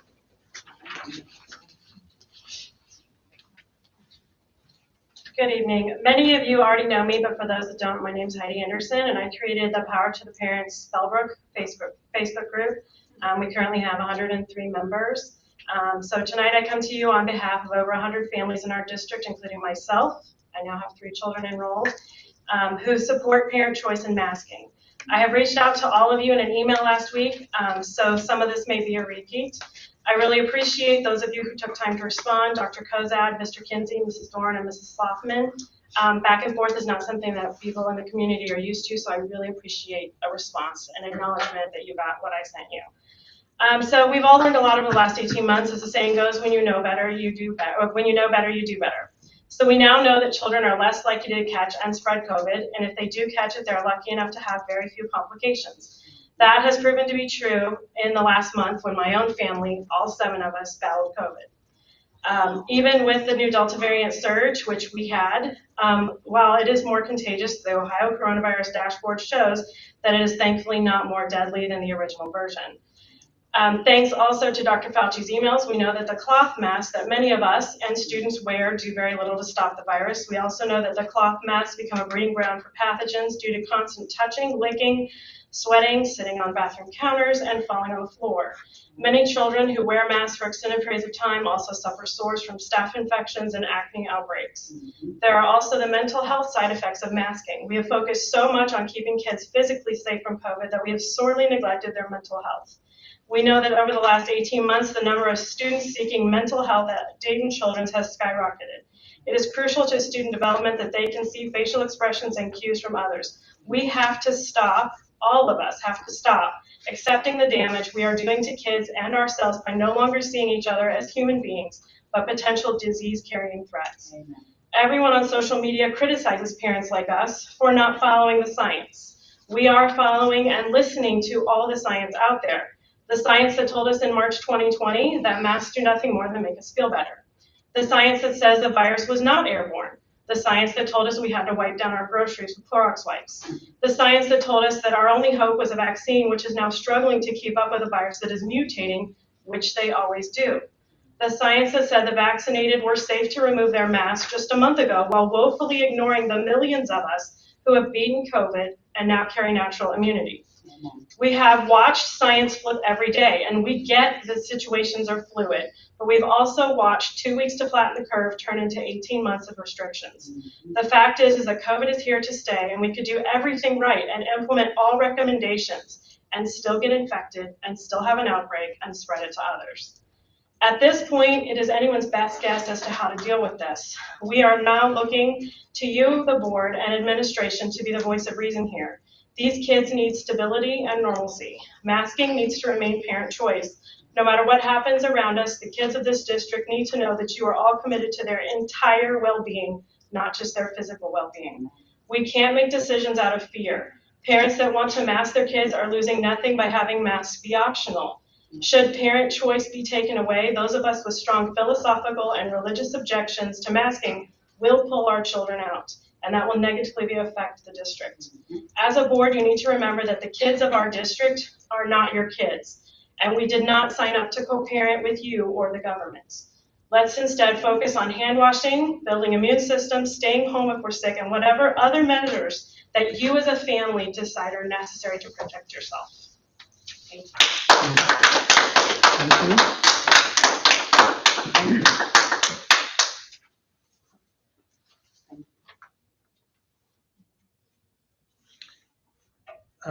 Lisa, and I'm not sure I can. Vantrease. Thank you.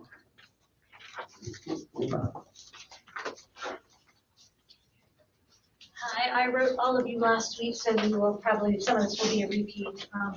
I'm the family physician. I've been in practice 20 years. I have 2 children. One is 8 and the other is 10. So neither of them are vaccinated. I've heard a lot of things I want to respond to. First of all, COVID is not the flu, and the Delta variant is not the Alpha variant. It is true the Alpha variant did not spread that much among children. The viral loads were low in children. It is not the same with Delta. Children are going to make adults sick. Last year, with the Alpha, 40,000 parents died. There were children, 40,000 kids lost a parent, 120 lost a primary caregiver. That's tragic. You're going to see more of that if our kids get infected. They're going to take it home again, but a lot of people still aren't vaccinated. So that's one thing. 2, we're going to be quarantining and closing school again. It is so infectious. It is crazy not to mask. And yes, the cloth masks are not that good. We do need to do some education about masking. That's absolutely true too. But what keeps me up at night is not, oh, my kid's going to get sick. Yes, if my kid gets COVID, they'll probably be fine in a week. They're probably not going to get the systemic inflammatory thing that makes everybody sick. So that's not what keeps me up at night. What keeps me up at night is what's going to happen when my kid is an adult. Or even before then, 5 to 15% of kids, asymptomatic or not, are getting long COVID. Long COVID can be completely devastating. It can take 1 or 2 years out of your life, they're suspecting. For now, at least 6 months is what most are doing. So the other things that I'm worried about are imaging. We see organ damage on imaging in asymptomatic people. A lot of these studies were done in adults, but there's no reason to think it's not true for children as well. So heart imaging shows that heart muscle has been damaged.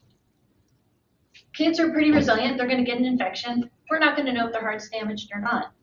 40, 50 years old, are they going to get heart disease? Are they going to have heart failure? We don't know. I deal with chronic illnesses all the time. I would do anything to prevent my children from getting them. Lungs.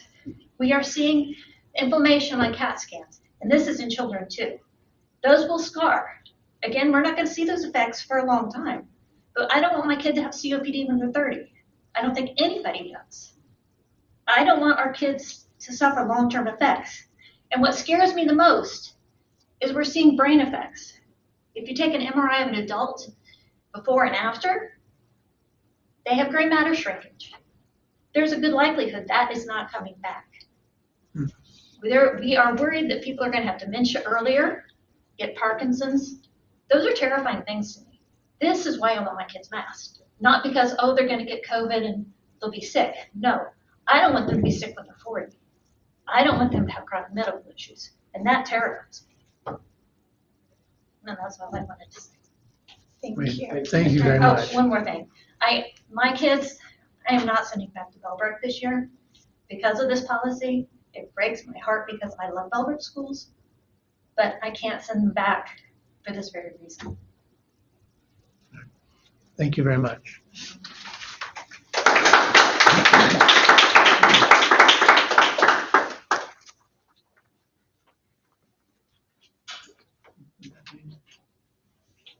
Oh, I can't read my No. handwriting. So Rizwan Pasha. Thank you. Yeah. So I am Rizwan Pasha. I'm actually an ER physician, married to police entries. And I don't have a written statement, but I, again, wanted to reemphasize how important we think this is. We're seeing this in the community right now. We're seeing the Delta variant increase in the hospitals. I just saw an email last week. Everybody in the hospital is required to wear a mask, cannot be in the hospital now without a mask, cannot have visitors in the hospital, because we're seeing this. This is a new variant. This is not what was happening last year, right? And we already have restrictions on kids right now. I understand parents' choice, but we require vaccinations already. You can't send your kids to school if you don't have the other vaccines right now. You can't send your kids with firearms or weapons. We require them not to have anything that's dangerous. And this is something that easily can be transmitted. The best thing about taking off my mask is I don't have to smell my own breath, right? Kids hate wearing masks. I hate wearing masks. I do it all the time in the hospital. And this is something that is fairly easy to do. It'll prevent infections from other kids. I think the other physician in the room already talked about some of the effects and the long-term effects. So strongly encourage, I've already talked to Dr. Kozad in person as well, encourage you guys to look at the data and act on the data aggressively, because we're not going to send our kids back to school while this policy is in effect. It's as simple as that. But you should look at for the other kids in this community and make the right decisions. Thank you. Thank you very much.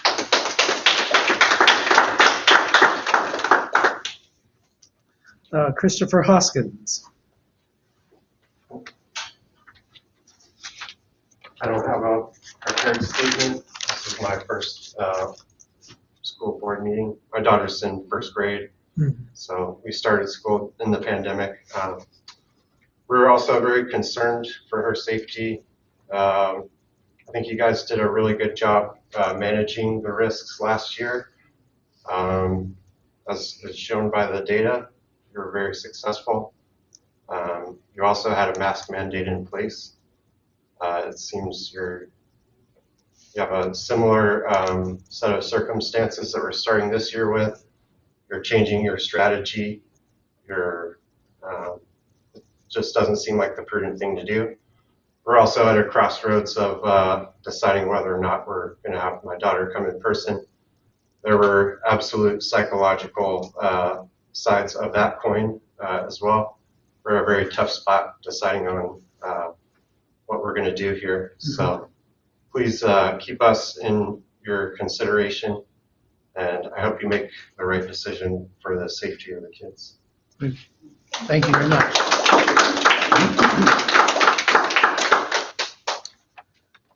and Mike Brueggemann. Mike. I was listening to the stream in the hallway. So, Oh.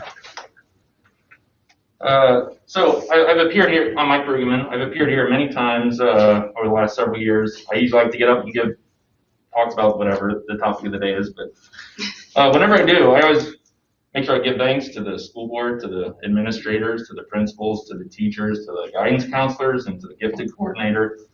My son has, I call it special needs, but I'll actually give it just a little bit more information. So he is very young, but is very, very, very, very, very gifted. And he talked about MAP score. He was excited that he got over a 300 on his MAP score as a fourth grader and all this sort of stuff. So yeah, very gifted. So he should be going into fifth grade, but he's going into seventh grade, and everybody has worked with him tremendously. He's actually taking Algebra 2 this year at the high school, so he should be going into fifth grade, but he's in 11th grade math essentially. So we're real proud of him, and the school has just done the best job ever at handling him, getting him over between the schools. Fantastic. I sing the praises of Bellbrook every day. So that being said, so again, thanks to everybody. That's already happened this year with Jenna Hill at the middle school, Betsy Chad. I've already talked to the counselor at the high school. I just talked to Mr. Hanna. Yeah, Mr. Hanna in the hallway. So he said, yeah, Max is real excited to go to high school this year. I said, yeah, he really is. I'll get to that in a second. So throughout this whole thing, the older students have been really tremendous to him in providing mentorship, taking them under his wing. And he's a little squirt in these high-level classes. They love him. A few minor exceptions, but overall, Bellbrook students are tremendous. They have tremendous empathy. I love hearing all the things that the high schoolers are doing. It's been fantastic. So, yeah, so he'll be he's scheduled to go over to the high school. So, of course, we did keep him home last year for BOA, and that actually worked out great for us. We do want him back in school, though, this year. We agreed, get him in school. He said, I'm scared to go to the high school. Not many people are going to be masked. Some people will be vaccinated, some people won't. I try to teach him problem solving, and so he says, maybe I will go to the Algebra 2 class and I'll say, hey, can everybody please mask up for me, because I'm a little guy. I can get vaccinated. I thought, that's a good problem solving thing. I think a lot of the students are very empathetic. They will do that. Then my next thought was that these students are going to go home, they're going to tell their parents, oh, I'm putting on a mask for an hour a day during Algebra 2 to help out this little guy. And the parents, no way, your freedom, aren't you thinking about your freedom? All the craziness that goes around masks. So, am I worried about what happens in the home? No. Do I think everybody would mask up? No. Okay, fine. I do think that those parents are wrong if they say that. I like to think we have very empathetic kids. The best student I've seen so far, fifth grade math, the math competition, the math pentathlon. Many of us are aware of that. Mr. Herrick ran that for many, many years. Go over to Indianapolis. I was a judge. There was a fifth grade girl. I'm sorry I forget her name.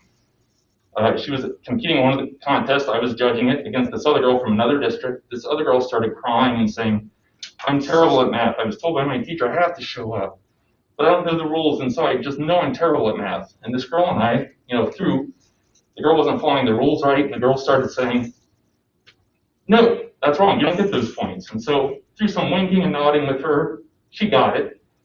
And we started allowing a few plays that minor points, but they got this girl by the end of the 30 minutes. She was, okay, I'm learning this game. I'm proud. I'm happy to do the math. I found that girl's dad afterwards, and I said, your daughter's going places. That made me so proud as a Bellbrook parent. Okay, so that's what I like to see. And so to see our community, just like the levy issue, to see our community torn up over this, it breaks my heart. It really does. So that being said, yes, I would prefer masks. I'm on the side of masks. Back in May at the school board meeting, several parents were getting up and already saying, there better not be masks in the fall. I got up and said, at the time, I should have looked up my quote, it might be on YouTube. I got up and said, I don't, if they say no masks, I think at the time I was wearing no mask, because People said if you're vaccinated, don't wear a mask. I wasn't wearing a mask. I didn't wear a mask all summer. But I got up in May and said, I trust you'll listen to the experts. I don't know what COVID's going to do between now and then. I don't even know that we knew about Delta back then. I trust you'll listen to the experts. I don't have to say one way or the other. I'm back wearing a mask because we're told we should be wearing a mask now. Okay. I'm only a physicist. My wife's only an aerospace engineer. We're not smart enough to know this. You listen to the experts. Okay. So, all that being said, it pains me, like I've just heard some other parents, over the last couple of weeks, I've explored our other options, homeschooling, virtual, open enrollment, and I think, based on what I've heard tonight, we are going to have to remove our kids from the Bellbrook system. I have to make that decision by tomorrow with my plan B. I think that's what it's going to happen. It pains me. I think it's a great loss for my son because I've sung the praises of Bellbrook for so long because he's so exceptional, but you guys have been exceptional in dealing with him. And I have to throw that away because of the seemingly trivial issue of not listening to the science. And yes, it's not listening to the science, not listening to the experts, so on and so forth. You say, we might switch things. What would that trigger be? The experts say, mask up. The experts say, do all the mitigation efforts. I'm not sure how that changes. So, all that being said, I just had to get up and say that. It looks like there aren't going to be any policy changes. Yes, tomorrow I will tell our plan B. Yes, open enrollment, we're switching to another. There are adjacent school districts that are masking up. We'll switch to the adjacent school district. I've already talked to them about his special needs. They seem like they'll give it a good go. That's the way it goes. So finally, on the agenda, I said I put locks because I was afraid I was going to get boxed out by too much mask speeches. But I walk in the door here, and it says, everybody shall enter through one door. All exterior doors are locked. Why do we do that? We do that because Chief Doherty, Bellbrook Police says we should do that. Superintendents say we should do that. The Superintendents Association, the fire department says we should lock up all the outer doors, single location. Does that restrict my freedom? Yeah, it does. I can't walk through any door, the nearest door to my kid's classroom, and go say hi to them. My freedom. No, come on. We all have a set of standards. Let's agree with the safety. Let's protect and provide for our kids. And let's just do the right thing. Will some people be upset? Yes. It says on this door right out here, can't bring a gun in. My Second Amendment rights. No, we all agree, no guns. That's probably best. So, inevitably, that's it. Thank you. But it's a very sad day for me. I will probably shed some tears tonight. It's the way it's got to go. But freedom, right? It just seems so trivially stupid. But thank you. I see some of the principals in the room. Thank you for all your time over the years. Maybe we'll be back in here. An open enrollment isn't forever. But my son was looking forward to Bellbrook. I'm really sad. Thanks. Thank you, Mike.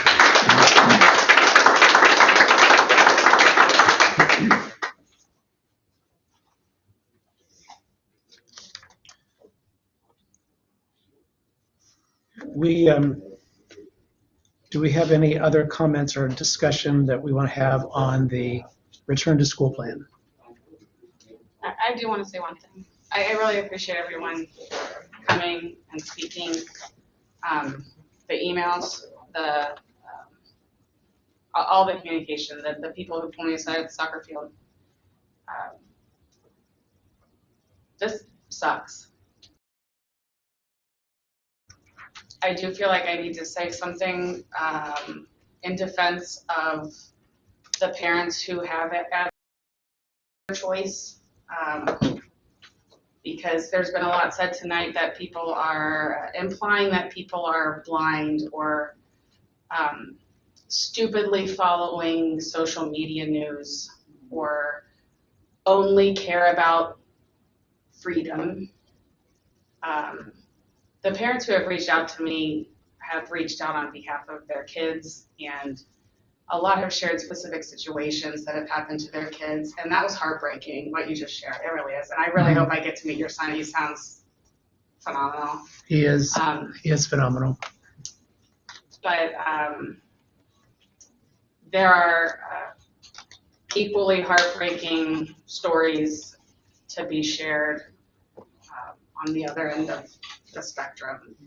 Some of our mitigation strategies do really impact some students a lot more than others. And I hope that this isn't reduced to the same drivel that enveloped this whole community for the last 2 years regarding the levy and the name calling that I've spoken to has been wholeheartedly looking out for what they think is right. And everyone I've talked to is confused. And very few people, I would say there's 5% on either end that are very sure that they're making the right decision, and there's a whole big 90% in the middle that are saying, I'm going with my gut, and I think I'm doing what's right, and I know I might be wrong. So please, no one leave here thinking that they won or they lost, or that their win or loss is permanent. We won't know. But it is not something that I, or I'm sure any of you, have taken lightly. I can share with you that I have lost a lot of sleep. And when I wake up in the middle of the night to check what time it is, I have more emails on my phone that greet me. And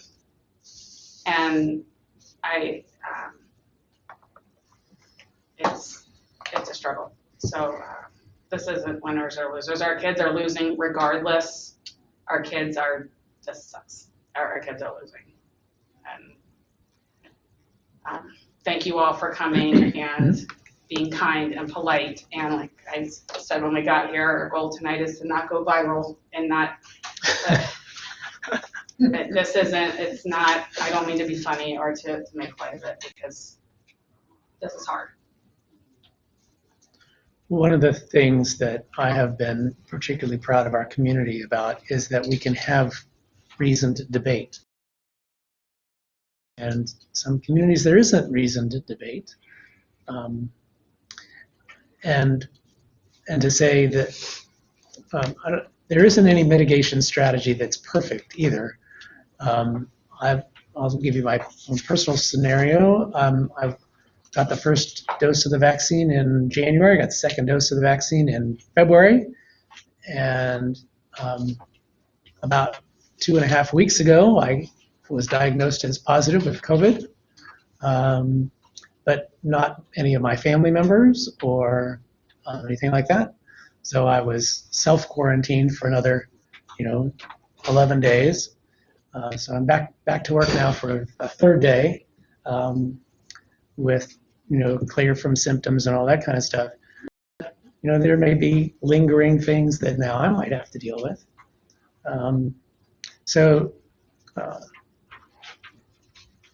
It's one of those scenarios where what's going to work for this part of our student population? What's going to be best overall? And none of us have a crystal ball to say this is going to be. We can definitely know that this is going to be the best choice for everybody, which is what makes this decision so hard. I have really high hopes for a vaccine coming for our under 12 population in the near future. Pfizer looks like it's a good possibility, but it does take 6 weeks, to be fully vaccinated. Well, actually, with Pfizer it'd be 5, but you get the first dose. 3 weeks later, you get the second, and 2 weeks later, you're considered fully vaccinated. Now, I would encourage people to get that as soon as it's available. And if you are over 12 and you haven't gotten the vaccine, I would encourage you, unless there's some medical reason, that you would do that. So that's it is a struggle. I'm with you, Audra, that you grapple with this, and I didn't reply to everybody who wrote to me, and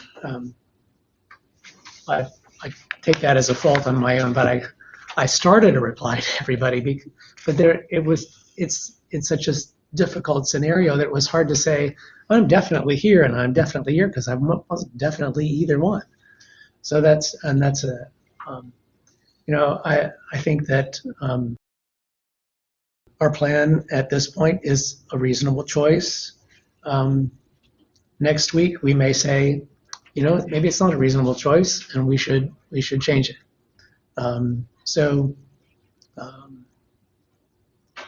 I will certainly commit that I will watch the numbers and I will watch the scenarios. And Dr. Kozet and I have chatted on numerous occasions concerning this topic. So if we're not changing, tonight, we could very well be changing next week. So, but as a board, I think we can all commit that we are interested in what's best for our whole student population, and that we will pivot and change course if that is really what we need to do. So that's obviously I'm speaking from my perspective. I don't know if other board members want to comment. That's certainly open to that.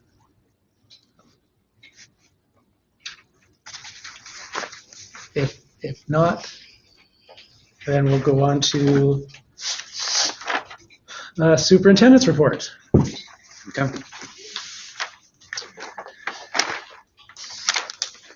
So this is 7, so we're going to do a consent agenda for new business, 7A. I'm sorry, yeah, I was supposed to. 7B, 7A and 7B, and then there's also a agenda supplement that are our late additions since this came out this week. Would anybody like any of this pulled out? So 7A, 7B, and the agenda supplement? Would anybody like anything pulled out or have any questions about the agenda supplement? Because on the agenda supplement, we do have some modified increases of percents, increases or decreases for some supplemental contracts. And we also have a candidate that withdrew, Tina Taylor. So she needs to be taken off the agenda. But that is on the agenda supplement, can carry. That's under 7B number 3. Yep. Candidate withdrew.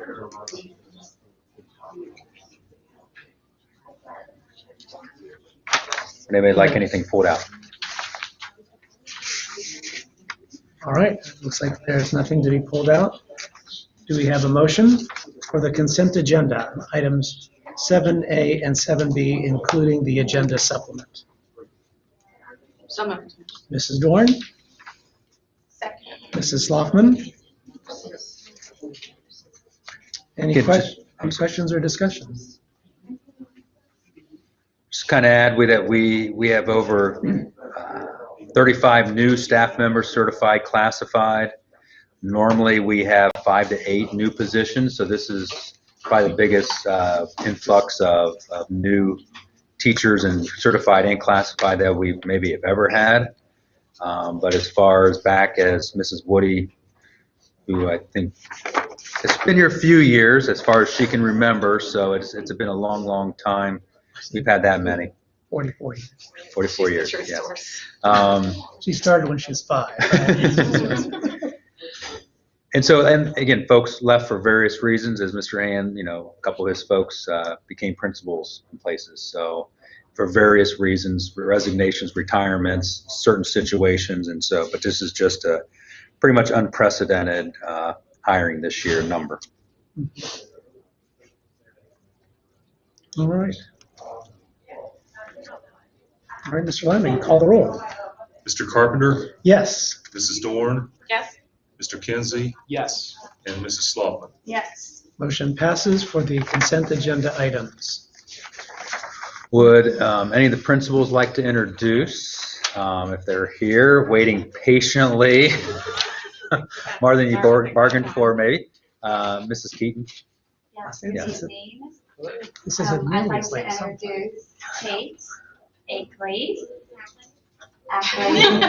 I know, I always say A. Capital A, Akley, practice that.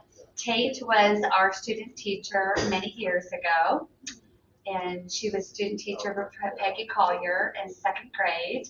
So how appropriate the year that Peggy retired, that we are now able to bring Tate Akley back.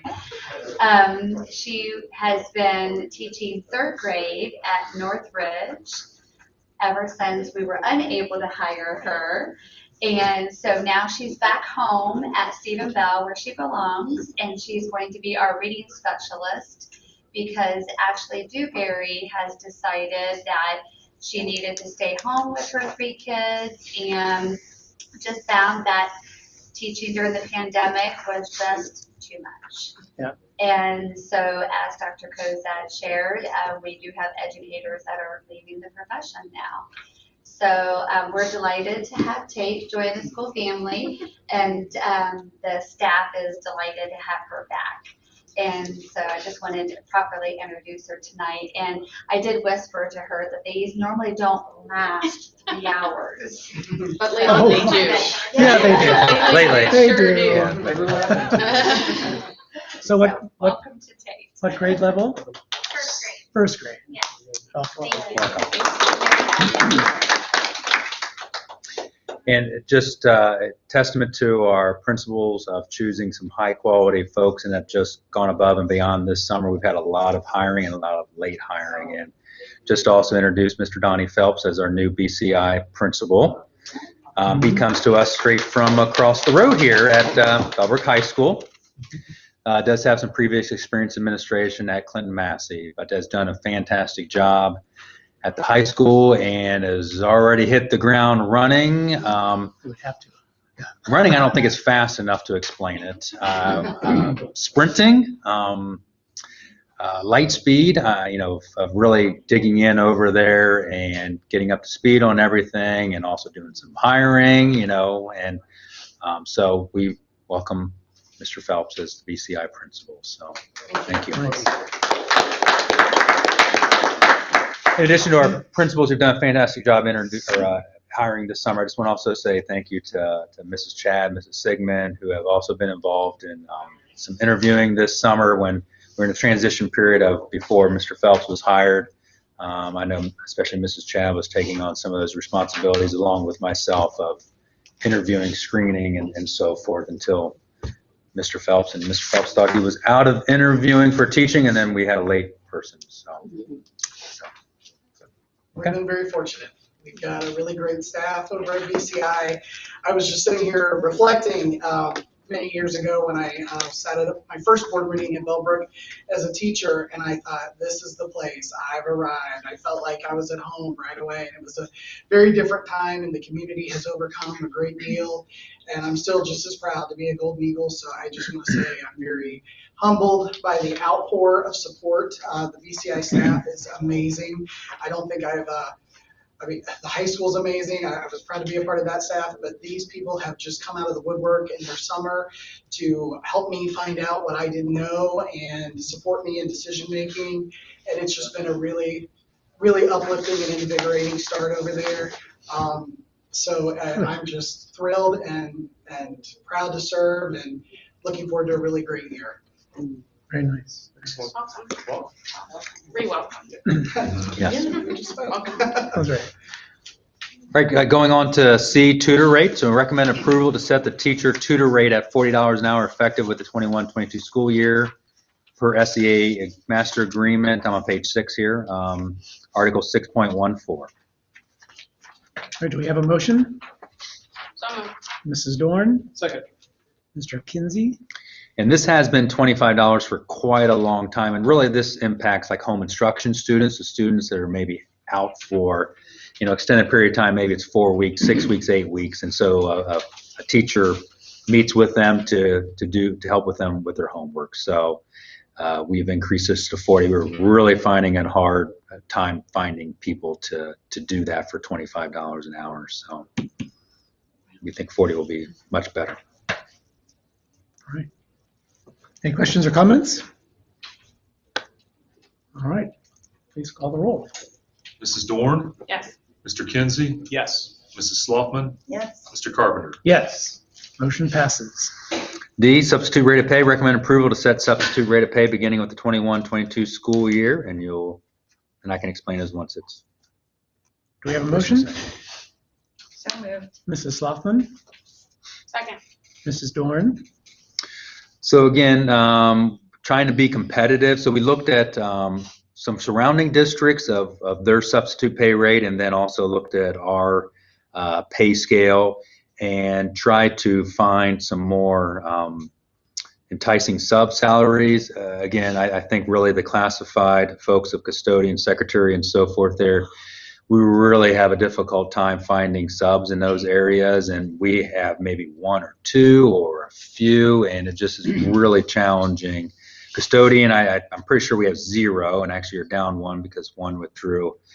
Bus driver, we maybe have 1 sub. Secretary, there's a couple subs for secretary. Special needs assistant, there's a few of those. So it just is really challenging to find substitutes, and so trying to get those rates a little bit more competitive to, I'm just fast food or other places. It's really a job seekers market out there. So again, trying to be competitive and bring in some quality folks. Other than teachers, it's nice to see the bus driver salary or substitute rate certainly can be more appealing than what it has been in the past. So Yep. that's an opportunity for us to groom some folks for Correct. potential permanent solutions as Correct. well. Correct. Situations. Yeah, as we know, it takes a while for bus driver training, certification, Yep. and so forth. So that's not we hire you today and tomorrow you're ready to roll. So it can be a little challenging to find those folks. Any questions? All right, please call the roll. Mr. Kinsey, Yes. Mrs. Sloughman, Yes. Mr. Carpenter, Yes, Mrs. Dorn. Yes. motion passes. E, donation, recommend acceptance of the following donation with gratitude. Tom and Cheryl Brockman, $500 cash donation to the BMS Athletic Department. You have a motion? So moved. Mrs. Dorn, Mrs. Sloughman. Again, just extremely appreciative of folks in our Absolutely. community donating some money to try to better our students' life in athletics and so forth. All right, Mr. Arming, please call the roll. Mrs. Sloughman, Yes. Mr. Carpenter, Yes, with gratitude. Mrs. Dorn, Yes.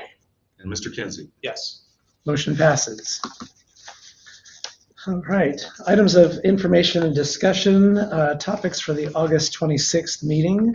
And I had some notes about that, and I don't have them with me. I have something, I've gotten some text messages from parents about not hearing back when they've emailed teachers, counselors, principals, et cetera, et cetera. I think it would be wise for us to have a policy, starting with Doug all the way down, that we will get back to people within 24 to 48 hours, even if it's to say, I don't know, I'll research this and let you know. But it's just rude to leave these people hanging. Sure. Do we have a level of expectation for communication? I know that there are times when I'm not good at that either, and I would certainly like to be able to improve on that. There's nothing set in concrete. I would say within 24, 48 hours would be, 24 would be definitely ideal. Sometimes that doesn't always work out if it's on the weekend or you get it Right. at night, or again, our in the summer here. So if this is during the summer, I think it's a much different conversation than during the school year. During the summer, teachers are not here, counselors are only here 1 day a week, principals are Sometimes in July, here, most yeah. of the time in July, except this year when they were doing a lot of hiring, usually they are off in July. So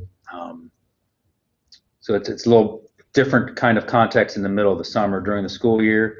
You know, I think again, there's nothing set that we have. 24 to 48 hours. 24 would be ideal of trying to get back with somebody, at least of, thank you, I've received it, I'll get back with you. I mean, I would agree with that. So. And if it's like a chronic abuser, it can go to the principal, teacher, whoever doesn't need to get back to them, but somebody does. So are we talking in the summer, or is this kind of just a general, it's just kind of the way it is? I don't think they qualify to season. Okay, all right.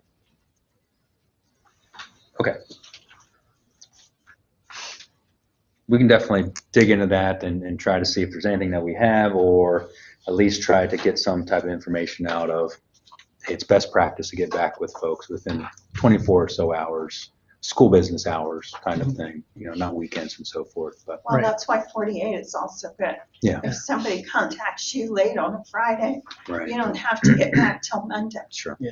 Sure. Okay. I can dig a little deeper into that. For the August 26th, I think it would be good for us to touch base again on our return to school plan. And Okay. And I thought we also were going to touch base on our strategic plan. yes, Okay.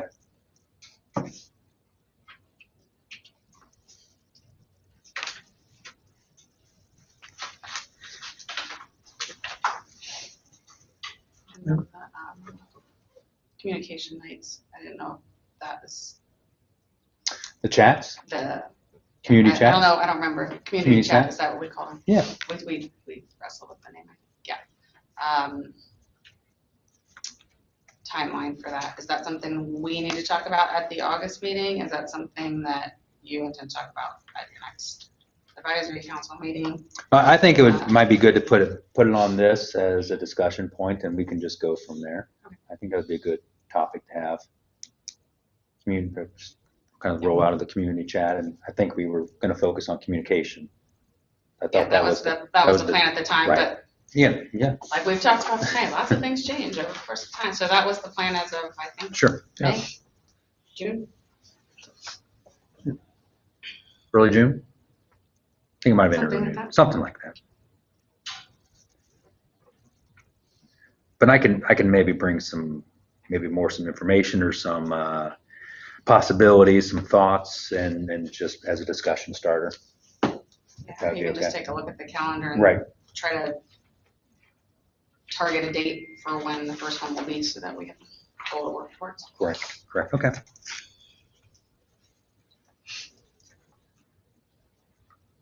all right. Anything else? Any other items of discussion from board members?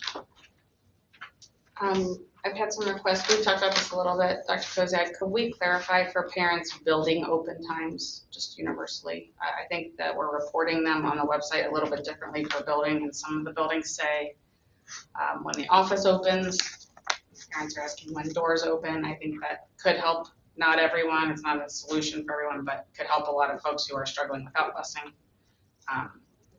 to know what time the doors open, and if that is earlier than last year. I know last year we changed those times a little because of COVID, and we didn't want kids congregating in the hall, so we could just make it very public what times students can be dropped off. Yep.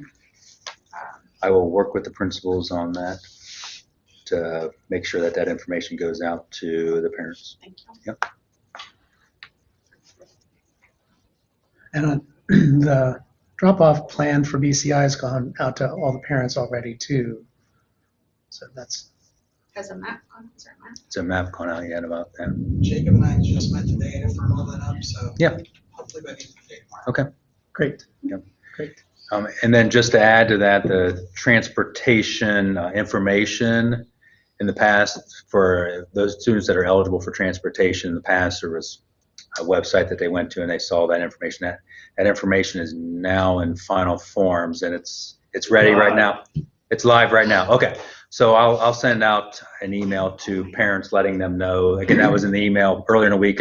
We were going to get to that at some point in the week here. So I'll send, it is in the final forms now, so they'll be able to, it's secure, it's secure now, so they can go into final forms, see their drop-off, pick-up information, and then if they have any questions, they can follow up with transportation, and there'll be an email address and a phone number in that email that I can send out. So that will be out. Okay, good. I can send it out either tonight or first thing tomorrow, because the message is ready to roll. It's just. All right. Anything else? All right. Do we have a motion for adjournment? So moved.